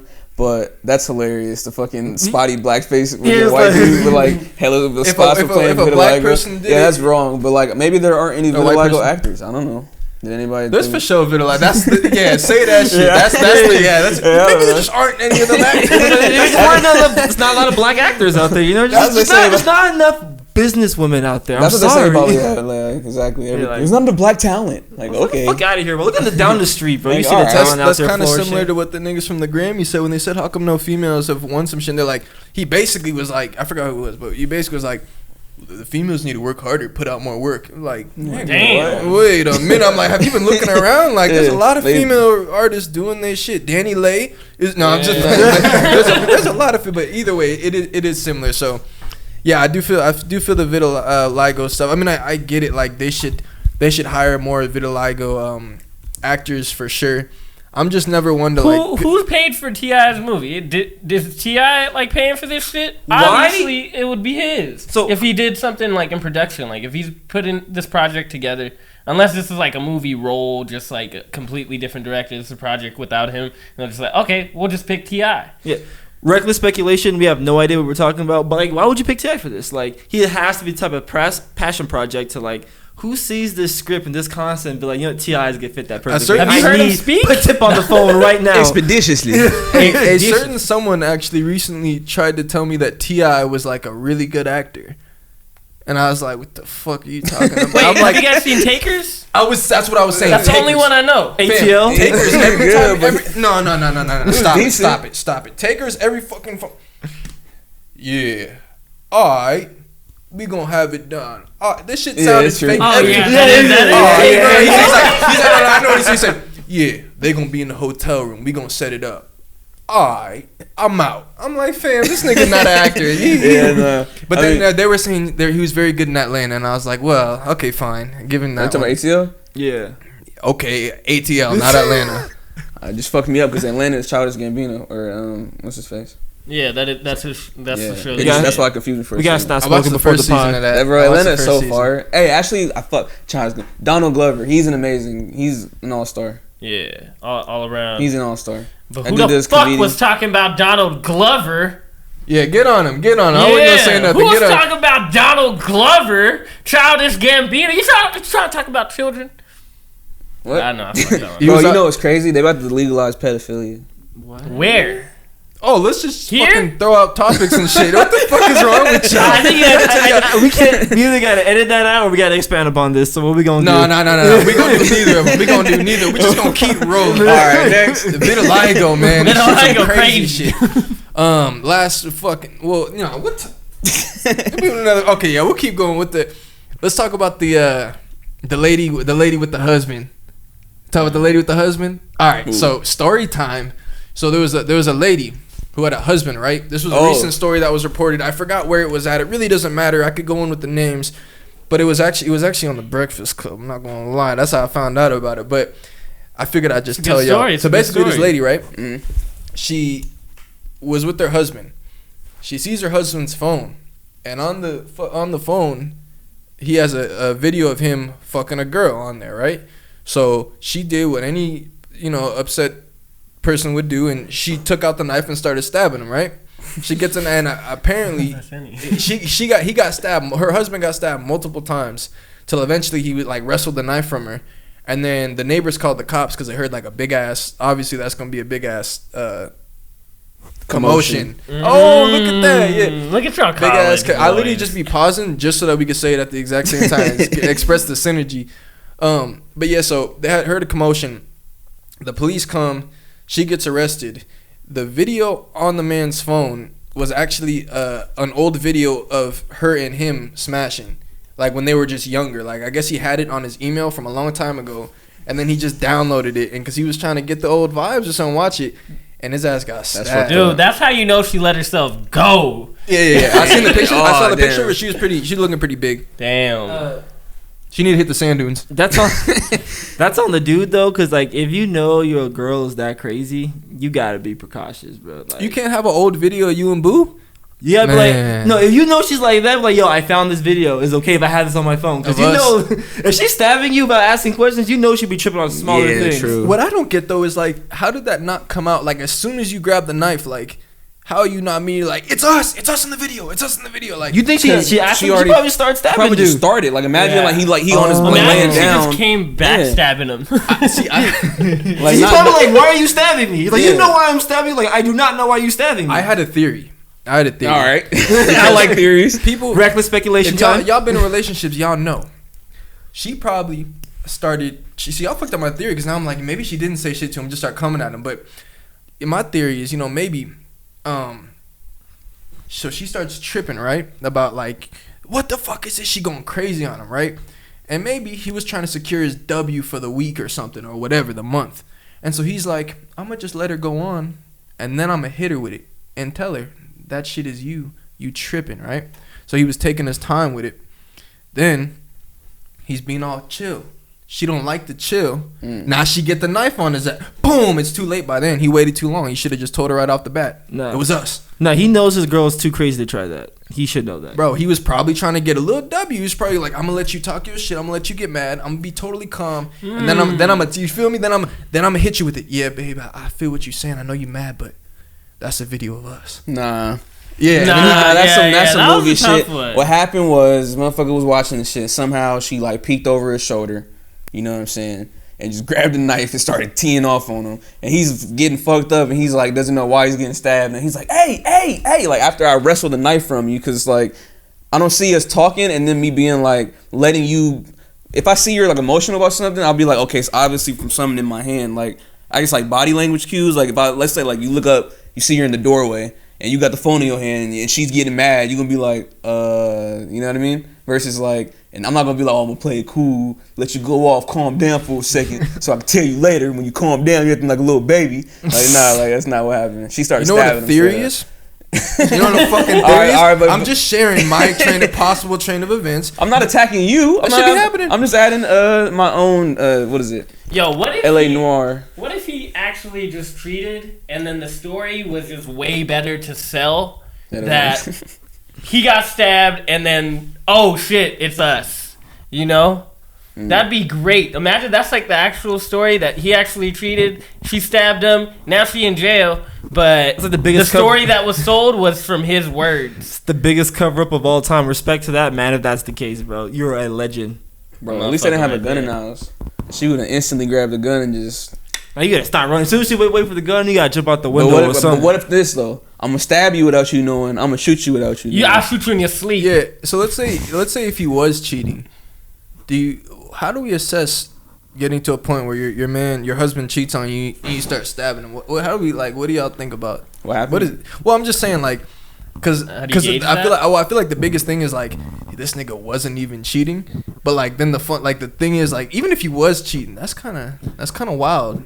Well, that's I feel like that's the thing about love or like being connected with somebody. The people who you love will hurt you the most. You know, so when I don't think it's correct that people should get fucking physically hit or stabbed or any way get harmed, but I feel like it's only the person who's in love, and whatever their issues are with the person. So I don't know. That is a tough one to gauge because I feel there's a lot of stories that people have murdered over love or getting cheated on or like finding somebody, That's not love. You're not stabbing people, bro. I was about to say, you're yeah. just insane. Yeah, I was about to say I'm gonna ask it differently. Is female? What's your definition Is a of love? female crazy if she tries to pull a knife on someone after they cheat? No. That's What? not Wait, crazy. what? That's not crazy. a knife on somebody. So that's normal shit. It's not crazy. It's a perception. Like, let's say you grew up in a house where that's normalized, and for them that's not wrong. But women tend to be more emotional than guys, or more in tune with their emotions. So for that to happen, I'm not surprised. And then some women like that shit. Like, they'll do that shit, and then you'll stop it, and then they get happier, and then you're is that happy crazy again, or is that normal? Like, it's normalized, but it's not. It's inaccurate. That's all I'll say. But it's not like inaccurate. So all right, so you cheat, and your girl's coming at you with a knife, and you about to be like, babe, you hella inaccurate right now. With that knife, nigga, she missing. She might understand where I'm coming from. You know, I don't know. She might. No, she gonna really show you the accuracy. She gonna, all right. It's like, you need to understand, I'm it's not your good, childhood upbringing that makes you think this is the right thing to do in this situation. But don't stab me. Don't stab me. Just don't cheat. Like, just tell her straight up, like, look, it's not working out. I'm about to fuck somebody else. Yeah. Is that really that easy? You better run after you say that. Why do people cheat though? Like, I've never cheated, so I don't know. Good call. I mean, good cover up. I mean, Same. but like, No, I really never. but like, I've never cheated myself. But like, do you think people cheat because like they want the excitement of cheating? Do you think people cheat because like they just don't care about their partner, or do you think people cheat in the sense like, I'm getting tired of the old thing? You know? Well, they say that like men and women cheat differently because there's that argument of men cheat for sex. It's not for emotional connection. But when women would cheat, it's more based off of like, oh, you're lacking something with this other person that you're with, so you're gonna go find it in somebody else. You know, I think you're lacking the emotional connection with that person. So, I gotta take. I feel like that's just gaslighting by women. To like, oh, if I cheat on you, it's not my fault. It's your fault for not being enough. Because at the end of the day, like, so you saying like men don't cheat for emotional reasons? Like, why not? Yeah. I feel like there's a multitude of reasons, but it also like really depends on the relationship. Because you got cats that like, they'll be like, yeah, I'm with my girl, but like they also in the same sentence could have been like, yeah, I'm with fucking some thought right now, and it wouldn't even register because he's like, all right, I already know how he is, I know how his relationship is. Yeah. It really depends on the relationship. Because I feel like some relationships, niggas be having a girlfriend and doing whatever they want, but then there's other relationships where like maybe something is missing, or like they don't feel the attention that they want from their person, and now someone else is giving them that attention. That's why I kind of look at it as like a cold world. Like, I feel like if you're someone whose like energy is negative toward your significant other, and I'm not saying cheating's ever okay, but like, say like you have a girlfriend, you say like you hella negative to her all the time, like your just energy is negative, you make her feel bad. I feel like from the way I sometimes look at it is like, if I'm like, if you're putting out energy that's like consistently putting someone down, like you're not a positive part in their life, like the thing that would worry me then is like, let's say a nigga at your girl's work is like, man, you look beautiful today. Yeah. If she ain't that work boyfriend shit real. But hey, if she ain't heard that shit in like 6 months from you, like she literally hasn't felt like shit, or like just hasn't felt nothing, then next thing you know, her ears fucking perk up. Like, wow, like I feel really good every time I talk to this guy, get this attention. Like, so I don't know. I feel like it really depends on the situation, but there are a lot of different factors and shit like that go into cheating. Yeah. Damn. You for sure never cheated before, though? You for sure never cheated before? No. Off the record, the camera. Like, you sure? No, for real. Like, I've never. Because we'll edit it out if you want to just spill the beans. No, for real. I've never cheated. I give it so. Yeah, no. Imagine Travis be saying that and he just keeps all of it in. Look at, I already knew the answer. I'm bullshitting the fucking pot. I'm like, nigga, the answer is no. I was just going along with Dale. Fuck it. Hey, but look, after your wife stabbed you, are you taking it back? No. How much did you love her? It depends on your relationship. Fuck no. If it was, it depends on your relationship. If we got to the point that she's stabbing me, like, first of all, if we got that to the might be true love. I mean, if we got to the point that like she thinks I'm cheating and she doesn't even ask me about it, then like, that shit's already rocky as it is, you know? Because like, if I think my partner is cheating on me, I'm not gonna just like assume she's cheating. I'm like, she's a ride or die. Like, that solidifies her as a ride or die. Or die. Think about it. Now, bro, she's loyal. She's committed. She's committed. In this for the long so run. now it's like, damn, I didn't even think of it that way. I got a real one, bro. She stabbed me over some shit. Like, yo. Do you have more? That probably, for some people, bro, that makeup sex is gonna be crazy. They probably gonna do it on the same sheets that he was bleeding on. Take off the band-aids. Right when you get home, it's just like, you take know, out the bandages. they're gonna be in the hospital like, you know, when you get home, you fucking right. Like, I know you just stabbed me and shit, but like, bruh. Yeah, but I feel like them same couples is the ones that be saying like, man, we've been through it all together. Like, that ain't no shit you've been. I mean, yeah, you've been through too much maybe, but Bullet holes and all. that's some wild shit. So I have a question for the single men here. Travis. Let's say you had a girl and you cheated on her. Would you tell her or would you take it to the grave? That's for everybody, honestly. But why don't you go? Okay, if it is a hypothetical. Yeah, if you were to cheat, would you tell your significant other? I don't know. I'm a bad liar sometimes. Like, it depends. Like, You gonna get caught. You gonna get caught. Nah, you the type of nigga's gonna be being like, I didn't want to hurt you, but telling you, so I stomached it. You try to make it look like the hero, sympathetic see, but that's figure. okay. That's why I wouldn't do it, because like that shit would just be in my stomach so bad. I just be like, nah, fuck that. If it's to that point where I'm about to cheat, I would just be like, hey, look, this is not working. Like, I'm gonna be honest about that shit. But okay, if I did cheat, hell, I'm not telling her, bro. I'm taking that shit. Just because like at that point, it's like, hey, if she don't find out, she don't find out. You know, it is a harm, it is a foul, but it's like, Is that selfish for like you not wanting to deal with it? Hell yeah, that shit is selfish.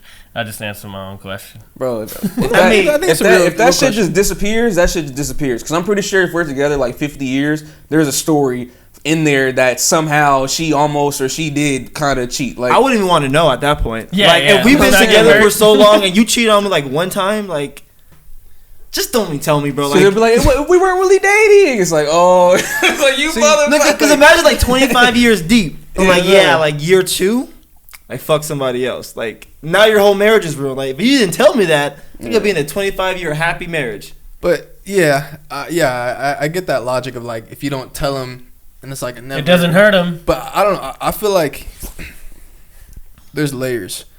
I feel like, not to be like sound simpy, but I feel like if you really have like a real relationship, especially if you're in a point where like y'all really is like best friends, I feel like regardless of whether or not you tell them, like you know you already fucked up the whole thing. Like, yeah, it's like, even, and this is a very different level, so not to be weird, but it's like if your brother, like your best friend, like guy friend, best friend, as soon as you know that like you did some shit behind his back, like you already know, like, as solid as y'all might say we brothers, we whatever, like you already know, like I already slipped this nigga on the, like I already did some sneaky shit on the low, so I might already know like this nigga might do some shit too, because I already know, like I already kind of fucked up the bond for it in general, in terms of like I already know that what we have and what we tell each other, you know, you have your relationship, like you always, you know, you're both trying to make each other happy, you're both talking, you know, relationships, especially the type that fucking post everything, or even just in the point where like y'all are so happy of what y'all have built and what y'all work together, because I feel like that's kind of a real relationship. It is like you do have to grow together and you find your own faults and shit. So I feel like once you know you already cheated on your girl, it's like, fuck, you kind of betrayed the whole thing. Like, this shit's different. But also, you ever see them shits where it's like the exes talking on like Snapchat and shit, and like it's like he cheated on her. One of the things this one dude was saying was like, I kind of made the joke about you, like, are you one of them niggas that's gonna say that? But he really was like, so he had cheated on this girl very early on when they barely was like dating, and then he never wanted to tell her about it, because then like things just became so close and they were so together, but at the same time like he started having so many issues, like anxiety, uncomfortability of just like, he knows what you know, and that happens to a lot of people. I even heard Charlamagne was talking about that shit, not that I'm a fucking big breakfast, it doesn't matter. He was talking about this shit, like once you've cheated and shit like that, and you're holding on to like that guilt or like that weight of things, like it fucks up your psyche, like your anxiety picks up. But that's why that's what I was saying, it's case to case basis, because some niggas, they're just not even looking at their relationship as that serious, so they have hella girls they fucking around with. That's a different story, and there's a difference in like the levels of respect, and because some girls be knowing their niggas on some different shit and they just don't care. Say no. But I feel like, because lawyers be having fucked up stomachs, like especially ones that are like defending like lawyers in general, because you know how you said that like he was dealing with anxiety and like he couldn't really stomach it. Like attorneys and stuff. Attorneys, yeah. Because like, you know, when they're defending somebody that they might not believe is like not guilty, so their stomachs be really fucked up. They be getting hella ulcers and shit like that. So like, you treating on somebody early on is gonna fuck with you, unless you're just a different type of person. Unless you just really believe in polygamy and you're just like, okay, I just want somebody there next to me. Wow, I could fuck everybody else. You know, So like, someone to come home to. a good trick is to lie so hard that you start to believe it. That way. Those are the No best way. lies, Some but niggas fucked up is- lies. I mastered that shit, homie. That's why Yo, you best don't do believe. it. That shit hurts like your gut, like it hurts your inner being, like it really does. At least I don't know for me. That's why I said like just don't even cheat in the first place. But like that shit hurts. It's a dark spot on you, you know, and Yeah. and after you keep doing it, I think that spot gets bigger and it kind of just takes over, you know. Yeah, you was talking about some niggas that lie so much they believe they own shit. You ever see niggas that like they lie about everything like that? Like they'll literally tell you a story you were there for, and like you like nigga, okay, got it. It'll be a totally different thing. You're just like, all right, when he's gone, I'm gonna tell them like, yeah, that ain't really how it happened. I was there, but it's like, how you gonna tell the story like that? And I'm sitting here, he knows I was with him. Like, okay, fuck it. Just But play along with it. yeah, Yeah, some like, niggas just Nah, gotta back me up, back me up. It's crazy. Hey, you was there, you know. Like, Yeah, But when sure. the women start coming around, like, yeah, so, you know, I pulled out, you know, the 50 bands that y'all was carrying around with me that all one the time. 20s, you the know? Harriet Tubmans. Yeah, the Tubbins. Had the 20s, all 20s, bro. All 20s, but you gotta get a Fucking dead. spread. You gotta get a spread of that. Do the I'm Kodak fucking spray with the leg and shit. I'm dead. So I think we're all at a So you wouldn't tell your girl if you cheated though? See, but that's what I'm saying. The only reason, like, I don't do it in the first place. When I say, like, that shit would really hurt my gut, like, I'll really say before, like, or if I'm even thinking about it or my mind's that way because of how I think about, like, my interaction with other people. Like, I think it's already, like, I'm already dealing with my own shit up here to then pull somebody else into my shit and fuck them up on their, like, not fuck them up, but, like, do anything on their side is, like, will feel really bad to me. So that's why I said, like, I wouldn't even cheat. Like, I'll just be honest with people, like, hey, it's not working out. Me and you in this committed relationship, like, whatever the case is, like, it's not working. So it would be, like, an honest conversation before it ever got to that. But, like, just saying, honestly, just, like, but if you did get away with it, like, I don't know. What if it's I don't someone know. better than the girl that you're dating? Nobody ever cheats with a girl better than their girl. Huh? Nobody ever cheats with a girl better looking than their girl. Seriously? Arnold Schwarzenegger cheated with his nanny. I mean, She was not better looking than his wifey. That's for sure. like, I feel like a lot of times when people cheat, it's like an emotional need. So, like, you're not looking for, oh, my girl's not attractive enough to me. It's just like, this person's giving me the energy that you weren't giving me. That's why I notice a lot of times people cheat on their girls are like, oh, you cheat with her, like, your girl's pretty. Like, that's not the reason why you got cheated on, sis. Were you Like, saying it's never someone better? yeah, it's never someone Oh better. God, I thought you were It's- saying the opposite. My bad, my it's bad. never someone better. It's usually just like the person who fulfills that need that the person's not fulfilling for you. I thought you were agreeing with him. Yeah, oh God, I thought you. Yeah, oh, but no, no, my I bad. thought you Oh, were yeah, I agreeing thought you with it said it because the way you backwards. said it sounded Yeah. like you were telling me. Yeah. Oh yeah. no. I feel like if you truly love your girl and stuff, like, nobody in your eyes is more beautiful than your girl. So it's like, you're not gonna see someone really attractive, like, wow. Are you I'm willing- tripping? There's definitely people hotter than your girl. I know, but like, Your girl, what the fuck? objectively speaking, but there's nobody who is so hot. It's like, if you really love your girl, like, I love my girl so much, but she is so hot, I'm gonna throw that all away. Yeah, Like, yeah. if you're really for your girl like that, you're not gonna meet a girl that attractive. Oh, go You, ahead. you know how kind of like okay, even aside from like just dating and shit like that, like or okay, at least I just feel like what the fuck is niggas focused on? Like that takes so much focus to try to be like scheming and shit like that.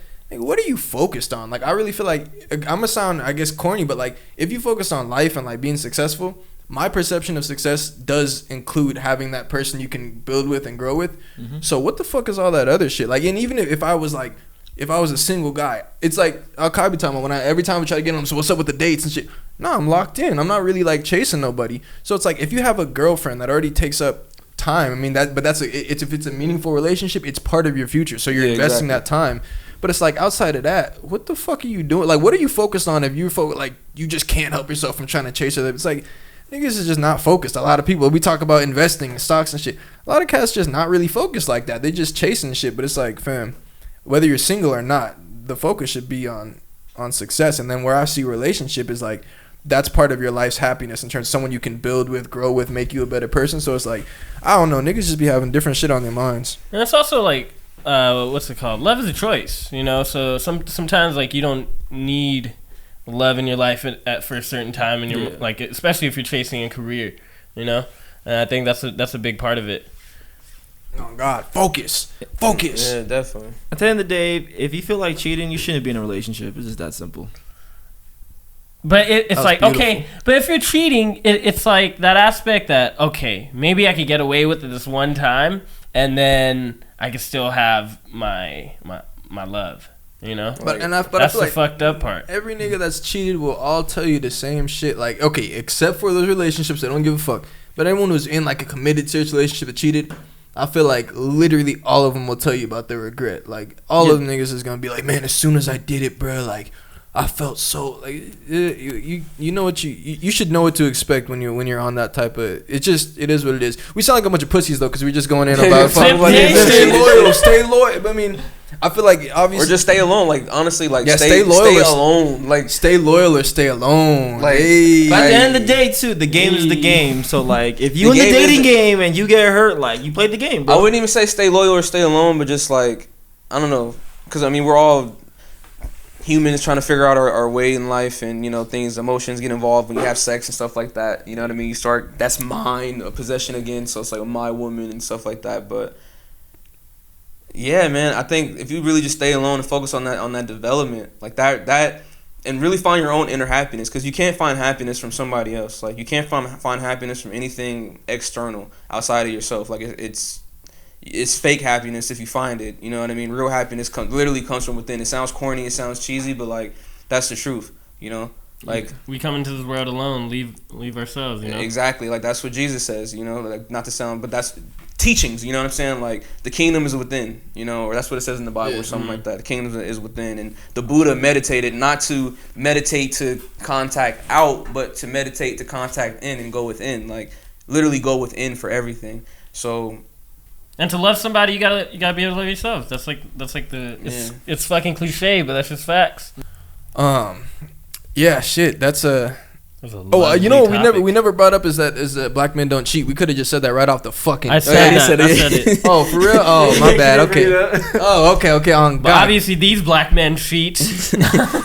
I really, bro. I never even thought about cheating before in real talk. We got to talk about cheating on tests, yo. The over sexualization. Deadass, I didn't cheat until like senior year, like in high school, bro. Like deadass, I never cheated. Right. That's the way I was, you know. What's going on with sports? Wait. What were you saying? Cheating on? You said you cheated in high school? I said I didn't cheat until like senior year of high school. I never cheat on anything, like even like when I was younger and stuff. Like school. Are we talking about like exams and shit? Yeah. We switching the test. I was fucking confused. I haven't cheated since high school the whole time. Okay, got it. Like, God damn. No, I'm just confused. Like, so you said you cheated, and no, I didn't cheat till senior year. Okay, got you. So we're gonna kick some sports. I feel like we should get a little in depth on the sports today, man, because I got some takes I think y'all will find very interesting. But should we talk about some that little Lakers L tonight? That kind of hurt. All right, what happened?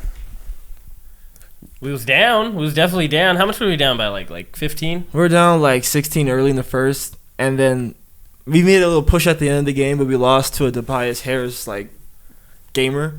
But at the end of the day, Anthony Davis needs to step up. That was the next part. I was gonna say AD struggles, and then that's really the two. Well, no, that's what I was thinking. That's the extent. And when we're talking Lakers, I feel like those are the things that are standing out. Schroeder's been struggling a little bit. He looked good this game. He had some big shots this game. He came alive a little at the end, but like the Lakers have been great, and that's like overshadowing some concerns. Like we all know Anthony Davis is a great player. He's gonna show when time matters, but he's in the extended slump, and like LeBron James just having to like put up these classic LeBron performances. Like he dropped 46 the other day against the Cavs. He's dropping like 34 today. Bron's been doing this shit. It's been like 2 weeks of AD struggling, right? Maybe even. Let's just say 2 weeks. Minimum 2 weeks, maybe longer. But yeah, it really has been. I mean, you know, because he's not making free throws. Didn't he miss like 5 free throws? Yeah, like if AD's missing his free throws, you know something is wrong. Like he's not in the right rhythm. Plus, like he's supposed to be the one carrying the team because LeBron's older. Yeah, exactly. Shouldn't be the other way around. So that's concerning on my part. But anybody's got some thoughts? I was gonna say, why does the regular season matter? I think for the teams to get better. Like, I mean.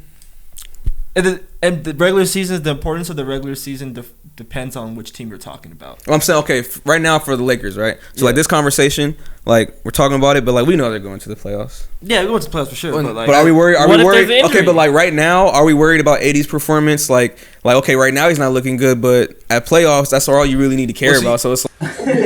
Yes, and it's like, I guess, the regular season it's important it's not that important. I mean, there's a lot. You could miss a lot of the games because especially as spoiled ass Lakers fans, we know like we're expecting a chip. That's really all that matters. But there is stuff like AD. The first few games he was kind of slumping. It's like, all right, he gonna come back and get you 33. That's literally like I feel like we're all saying. No one really trips if you have a bad game once you've earned that kind of trust level. But then it's like, okay, it's been some weeks. I'm still not very concerned. It's just like, yeah, he needs to pick it up. We're gonna have some time. I mean, I don't want Brown having to go out and score another 46, but that was an amazing performance. Brown he's really been doing this shit. And he got the 3-ball flying now, the little logo 3.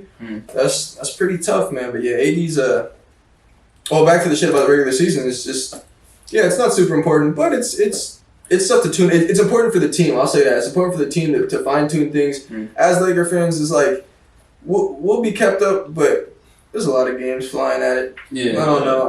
Maybe I'm just not the best fan because I ain't been watching. I mean, I'm always watching the highlights, and I'll know what's going on. I'll know what happened. I watch like the rerun. I kind of know what's going on. Like we know D-Sharp been struggling a little bit. We saw tonight he was hitting some big shots and shit like that. So I feel like it all comes down to eye test for us. But yeah, regular season, meh. Hey, basketball the same? Like, does it feel the same as like previous seasons, or are you watching it more now? Like, how do you look at it now? It's like I think it's a little different because of the recency bias. Because we every day we have some like brand new statistic or something that is like coming up. Also, yes, after the bubble, it changed for all sports. Like, I don't think people are watching sports as much, but I think it's starting to come back.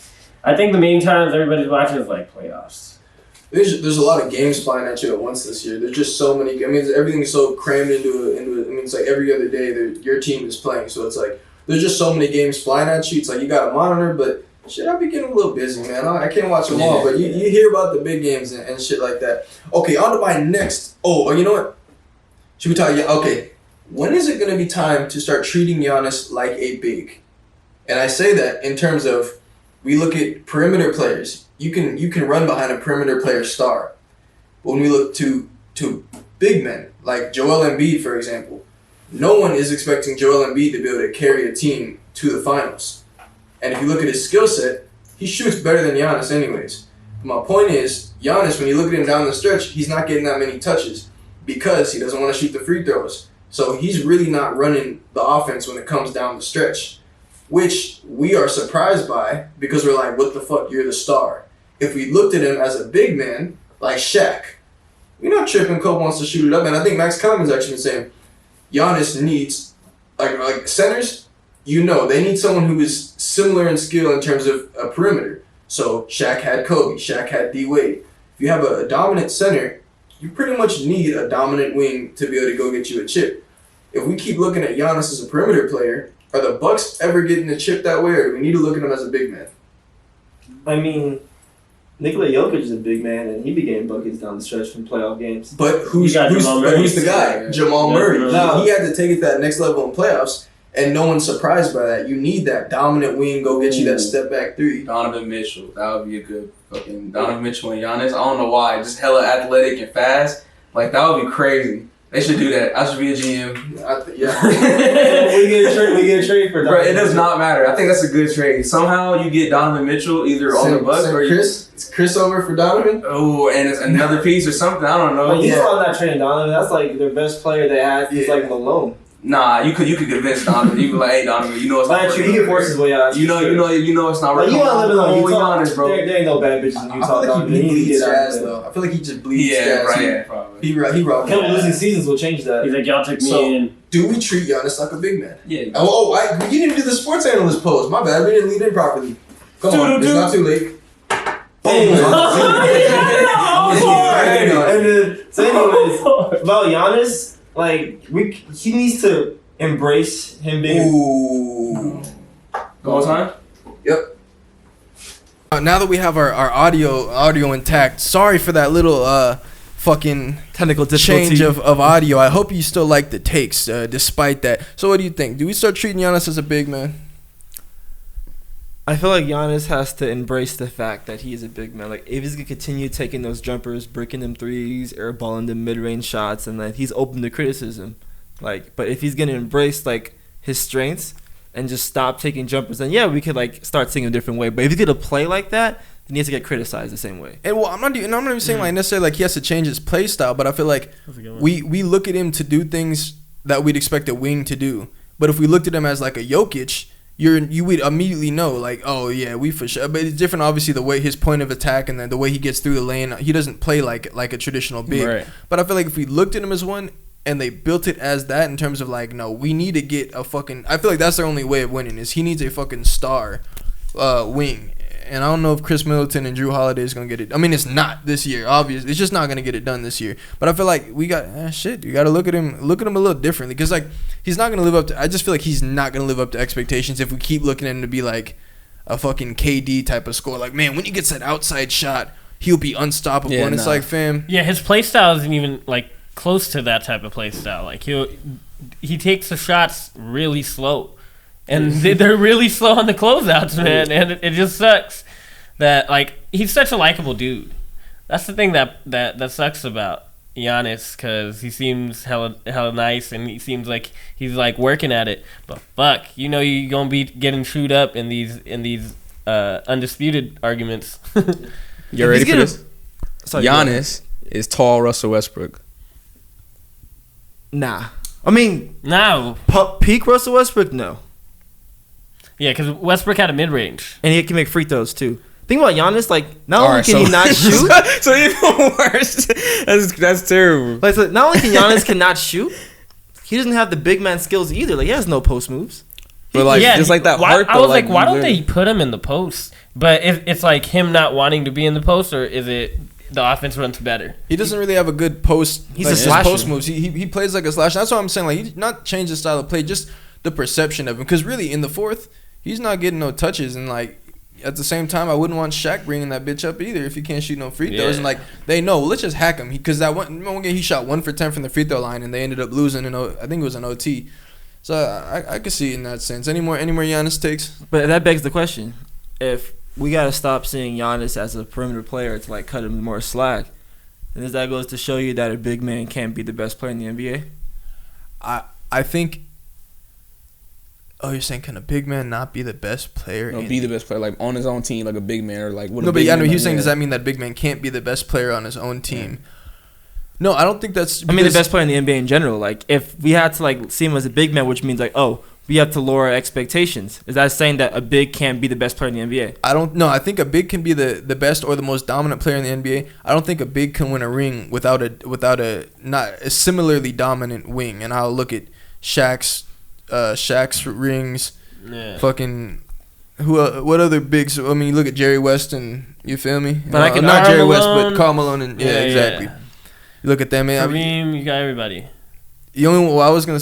Yeah, Kareem. There you go. Hakeem? Prime example. Yeah. Olajuwon, he got a ring, right? Yeah, he had two rings. Yeah, 2 rings. But, Oh, like, yeah. But today's NBA is different. So in today's NBA, maybe a big can't be the best player because, like, if you think about who would you rather have going to a big playoff series, just list the names. Like Jokic. Like, I would have LeBron, I would have Kevin Durant, I would have Steph Curry, Harden. I have Harden, Kawhi Leonard. Oh, PG. Yeah. Definitely not. And it's like the first big you get to is like maybe like Anthony Davis or like Jokic. Yeah. And like, but we named several names that we'd rather have over those guys. And like, at the end of the day, like Anthony Davis, as great as he is, he wasn't doing much in the playoffs until he played with LeBron James. Devin Booker, baby. Gotta get Devin Booker in there. Maybe Devin Booker too. It was like, but like Jokic, like you said, he wasn't making no conference finals until Jamal Murray like started popping off. So maybe like a big cannot be the best player in the NBA just the way the game is played. I think I kind of have to agree, only because like the way that having a guard with the ability to score at a high level, it's crucial, especially like even free throw time. So when it comes to fourth quarter, you do need someone who can initiate offense, get other people involved. I guess in today's NBA, I don't think you could be the best player in the league and be a center. And I think it'll be a long time before we see a center get MVP. Next center get MVP is gonna be like a 7-foot shooting guard, just like Kevin Durant, but like bulkier. Yeah. Okay. On to my next one. When is Lonzo getting traded? Oh, man. It can't happen soon enough. Stan has not done what I needed him to do. It cannot happen soon enough. Lonzo is my boy, and I need him out of New Orleans. From the 3 teams, I definitely do believe the Clippers is the best choice. Okay, so the 3 teams is Clippers, Warriors, and what's the last one? I've heard mainly Clippers and Warriors. Is there a third one? There was one more. There's I one like- more that was like not a good option. I like the same on the Hornets personally, With his brother? Run it back. Yeah. The boys back Bring together. back the ball boys. That would be pretty interesting. I mean, that could be a way to get Javante Graham out of there. And then after that, they just got to get Jello, and they got a chip. Fuck out of here. You want no Jello? Bro, don't give up on Jello. Hayden, bro. So once they get Jello, if they're able to get him to the Hornets plus Jello to the Hornets, then you got LaMelo starting. Now we got Lonzo back or secondary point guard, secondary ball handler. So you got Lonzo coming after LaMelo? Okay, fine. You're right. Lonzo's gonna run the point. LaMelo's at 2 guard, but it will let him initiate a lot of offense, And Jello, he's just gonna be doing that thing he did at Chino. He's gonna be up court, fire it up to him. He gonna hit you with the little cherry picking jump hooks. That's not working in the NBA. Jello at the small forward, 6'5" small forward. He getting that shit beat. Anthony Davis comes from behind. Yeah, Joel Embiid not playing none of that. Jello ball. Miles Turner not playing none of that. Way better than PJ Tucker. What? Who? Jello ball. I made great takes. I And you guys, can see that PJ Jello Tucker ball. or Jello Ball has way a type better than like PJ. game like PJ Tucker. Cause motherfucker he would do those in high school. That was his shit. The little post hooks, the little post hooks. PJ Tucker is like certified corner specialist shooter, and like from 3 versus Jello. You talking about like highlights from high school? Nah, see Jello. He got this release that point, one right? floater. Yeah. No, he got this. He got this release point. Great timing on the jumper. Like you just not seeing it, but you gonna see it. You feel me? Like 2 years from now, Jello MVP. Regardless, are you picking up Jello on your fantasy team? I'm picking up LaMelo, yo. Man, real talk, we gotta just give up on this Lonzo Ball fantasy. What do you mean by that? What do you mean by that? I'm like, so you're a fan of Lonzo Ball and you still have like high hopes for him. Well, he's my brother. I don't know if you call him a fan, but yeah, I fuck with Lonzo. So like, I believe in him. What do you expect out of him at this point? Nothing. Have you ever seen Magic Johnson? Yes. All right, so you should give him that dream of Lonzo Ball. You cannot compare him to Magic because Johnson. this dude is like. What team is going to retire Lonzo's jersey? That's the better question. Chino Hills. Yeah, exactly. That's fucked up. We're not talking about an NBA team, but I love Lonzo, and I think he'd be a good role player on a good championship level team. But like to expect anything out of like good role player at this point is just like I don't know what you expected. What team you see him fitting best on? I see him fitting real good with, like we mentioned before, the Warriors and Clippers, because those are two teams with dominant stars who could play about the ball, but at the same time can have the ball. Because Lonzo, even though he's a point guard, he's not the guy you want being the primary ball handler. But if you play with Steph, he could just flow in the offense, get Steph involved. Steph can get him involved. Play with Kawhi, like he could flow in the offense. Kawhi and PG can eat. Also, Lonzo can feed off them. They can feed off him. So I feel like he needs to play with guys who are definitely dominant with him without the ball. I remember the third team. It's Portland. And that's I don't think that's a good one. Hell no. Nah, that was CJ. Bro, he would be in like New Orleans. Bro, your point guard is a nigga that's gonna pull that shit at half. So he busting like off the bench type shit though. Because they got Simmons though. They're already bringing up like young talent that they. Hey, Simmons is pretty solid. That's why. Ooh, that motherfucker was going up. Okay, so yeah, I don't think Portland's a good. I feel like Clippers would be the best fit. Like coming off the bench, they have a. Wait. I think if he went to the Warriors, he would become a different type of player. Boston, but they got Kemba already though. Oh, I mean, so like I feel like all these spots are really looking like off the bench. But Clippers, I feel like Clippers would be a good fit for him because they kind of need a point guard. Pat Bev is. Lonzo in the Clippers jersey is just nasty. I don't want to see that shit. Yeah, it's kind of sickening. That pissed me off. But at least he's at home. Yeah, I guess. I don't know about the Warriors. I don't think it works with the Warriors just because like he's not. I don't think he's that great of like a scorer to like just work in that. Plus, I don't think he's like the antidote or like the fix to whatever the Warriors are doing. One of them versus like Draymond, and not saying like they already have. I don't know. Yeah, you don't need that versus the Clippers where it's like you can kind of run more running gun, and you got PG and Kawhi on the wing, and like. That's way better of a fit, you know. And then Lonzo will get his scoring in when you got to score, but you got to still worry about PG and fucking Kawhi. He's dishing to versus what he got him, Kelly Oubre, the trade Wiggins. Hell nah. The trade would be for Kelly Oubre and somebody else. Oh, okay. Yeah. And like Kelly Oubre is not doing his shit this season, yo. It pisses me off. Like I remember, I thought he was coming up. Like you always see his highlights, you're like, damn, he must be good. When you watch him play, ass. Pisses me off. Yeah, walking brick. Especially at the start of the year. I'm not sure if he. I mean, I know he picked it up for some game. Like he had some good games, but yeah, he's been a little bit of a disappointment. I feel like for the Warriors because he always seemed like he was getting continuously like better and better. So you're thinking like now is the stage. You're actually gonna be a fundamental part because Clay's out and shit. But yeah, little disappointed. I can't even lie. It's a damn shame that Klay Thompson got hurt though. Yeah, like this team would be pretty good if they had Klay Thompson. Like he's just like the missing ingredient. Exactly. Oh, for sure. Like extra shooting, another secondary scorer. Like, damn. Yo, Unfortunate. you know who's like an amazing scorer in the league? Fucking Zach LaVine. Zach LaVine's big game monster. is nasty, dude. Mm-hmm. He got everything. That motherfucker. He's great at slashing. He could hold the ball. He could create his own shot. And I feel like he plays defense because he's quick. But I just feel so bad for him because he's in Chicago and that team is not growing. UCLA PGU, by the way. Yeah. Yeah, Jacques LaVine, he's a bucket. I like Chicago's on the right path. They hired Billy Donovan. They're winning more games. You know, they're more competitive. Yeah. But, like, if he really wants to do anything in terms of the big stage in the NBA, he has to leave that team. For sure. So, like, free Zach LaVine, free Bradley Beal. Oh, yeah. The last one. Oh, let's talk LaMelo. I know we already talked a little about LaMelo, but fam's been balling, bro. LaMelo leading all the rookies aside from blocks. He leads in every statistic. So fucking steals, rebounds, points. That's crazy. Like he's having just crazy impact, and he's coming off the bench, not getting crazy minutes, but it's like every time he's in, he makes plays. Yeah, he's hustling too, and it's funny. Like I know as much as people used to like knock LeVar and shit. Like, you kind of see his kid's character. Like, you know, like, LaMelo in high school was hella lazy. He played I remember being at an AAU tournament. But when he was, like, famous, but, like, not everybody knew. And I remember seeing him, and there was like, oh, yeah, him? Yeah, he one of the Ball brothers. He plays. I'm like, hey, really? He don't play? He plays no D. Yeah. He's super lazy. He said that was, like, a thing. Everyone. And then even seeing the high school shit, everyone knew. He doesn't play any defense, and people say he cherry picks and shit. Now it's like, bro, he's hustling. Like, to be getting the amount of even rebounds that he gets is amazing. And then steals too, like rebounds, steals, point. He's an automatic. He's a triple double threat every night in limited minutes. That's crazy. He's just so smooth. The motherfucker. He just plays with so much confidence. Yeah, can you talk to Lonzo for me? Like, for real. So what's the difference between LaMelo and Lonzo, game wise? What's similar? No, but for real, like I think the difference is. I'd put his handle over it. I'd put his fucking passing over. I'd put his shooting over. I'd literally take every part of his game a little bit over Lonzo's right now. I can't cap. If you look at their numbers for the rookie years, like it's very similar to Lonzo's rookie year numbers. Yeah, in terms of shooting, rebounds. Lonzo was getting more minutes though.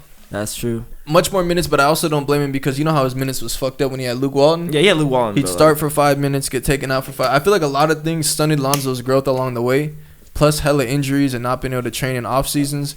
But at the same time, they're as much as I'll be over hyping him up. There is a point where like we do need to see something. So hopefully this trade will get it done because I don't think he was in a great situation now. Like when New Orleans, like they got him playing as a shooting guard. Stan Van Gundy's biggest thing is like, we want him to be ready to catch and shoot. I'm like, well, fam, like that's why do you have Lonzo Ball and you want him to just space and catch and shoot? Like that's not his role at all. And I remember I made the argument to Ryan, and he was like, hey, you put Klay Thompson in that role, he'd have 30 a night. I'm like, Magic wouldn't have 30 a night. You put him in that role. Hey, catch and shoot, Magic. This nigga cocking it back over. Hell no. But, like, on a note of LaMelo Ball, I said this before the draft, but he was the best prospect in the draft to me. And he should have won number 1 overall. And the way I see the draft is that if you're drafted number 1, you want a star, obviously.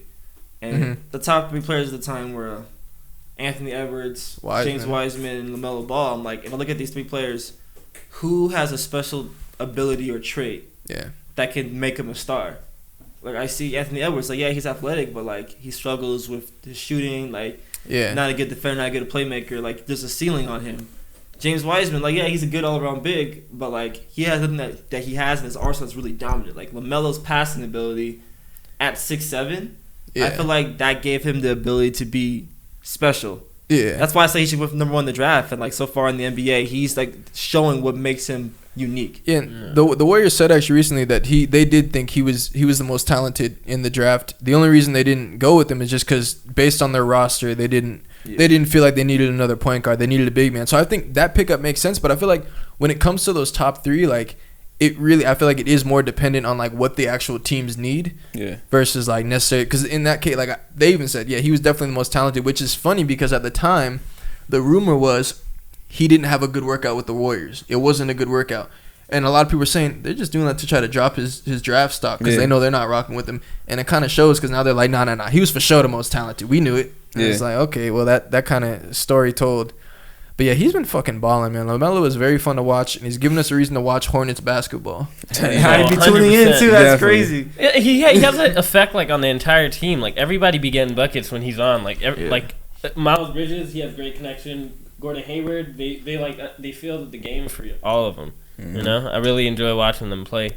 It's very enticing. Yeah, he needs to start too. Stop playing. Yeah, start that man. I'm not tripping too much about him coming off the bench, though, just because like the looks he is getting, and like they're almost like treating him like how the Heat treated Tyler Hero. Like he was getting his minutes. He's definitely a focal part of the team, but they're not in a rush to let's try to get him started. He's gonna keep doing his thing and getting shit going, because even in limited minutes, he always is producing. So it's like when you're doing that, you're always gonna find minutes. You're always gonna find a spot to be in. But I feel like it's only a matter of time before he has to be starting. So I mean, he just looks like a star, bro, and he's fucking 19 doing this shit. Yeah, it's crazy. Yeah, they're taking his development slow. They're trying to win with Gordon Hayward. I understand it. Gordon's looking good too. Yeah, he has been looking nice. He's back to his old days. Happy for him. Messed up not keeping that boy.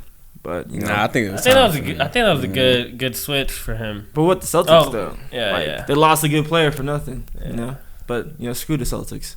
It's Laker Town over here. That's facts. All right, exactly. All right, man. Any more sports takes? Any more shit to come out? You guys like the Giannis take? We missed it though. Yeah, we didn't miss shit. I'm fucking keeping it on with the fucking. All right, from the camera. Dude, I even thought about it. I should attach the cam or the microphone, like the big mic to the cam. Pick up shit better, but it don't even trip. Hey man, sorry, apologize to y'all if the audio was a little different at a point in time, man. You know what I'm saying? Like blame it on everyone else but me. We never said it was an excellent podcast. We said it was a really good podcast. Yeah, see, that's really why. If we just said it was a great pod, it would be a different story. Really good. It's a really good podcast. Appreciate y'all tapping in, man. About near the end, man. Any words of inspiration, brothers? Closing remarks, my brother. Invest your money. Or don't. Yeah, don't hold your microphone like this. No. Invest your money. Invest into a relationship. Don't be cheating. And invest in yourself. Yeah. Exactly. Ooh. Okay. That was a really good outro. Pod number 3, getting our shaping, man. Okay. Yeah, man, appreciate y'all joining us, man. Appreciate everyone who stayed this far in the pod. Everyone who's just enjoying the pod, giving us good feedback on the pod. Even if you want to give us bad feedback on the pod, that means you watched it, and we really appreciate that, man. And talk shit in the comments. Yeah, much appreciation, man. Appreciate y'all. Peace. Prayers to everyone who needs prayers. Prayers to Kai. Prayers to him. Prayers to Big Dog, prayers to me, prayers to everyone, man. Prayers to everyone who had people dealing with COVID. Prayers to people who got COVID. Prayers to people who just lost money in the stock market. Prayers to people who just got money in the stock market. I could keep going. Bow your head. Yes. Huh? Oh, yeah. Y'all niggas bow. I'll keep signing this out. Nah, appreciate y'all. Rizzy the Great. Rizzy Gang. Really good pod. We out. Doses. Amen and A women. Smoke. Oh, you stupid. Back down. Yeah, Rizzy the Great bitch. Don't ask about no issues. If you see me, then I'm straight, no miscues. I just don't know what is real, that's my excuse. I just don't know how to feel when I'm with too many hoes in different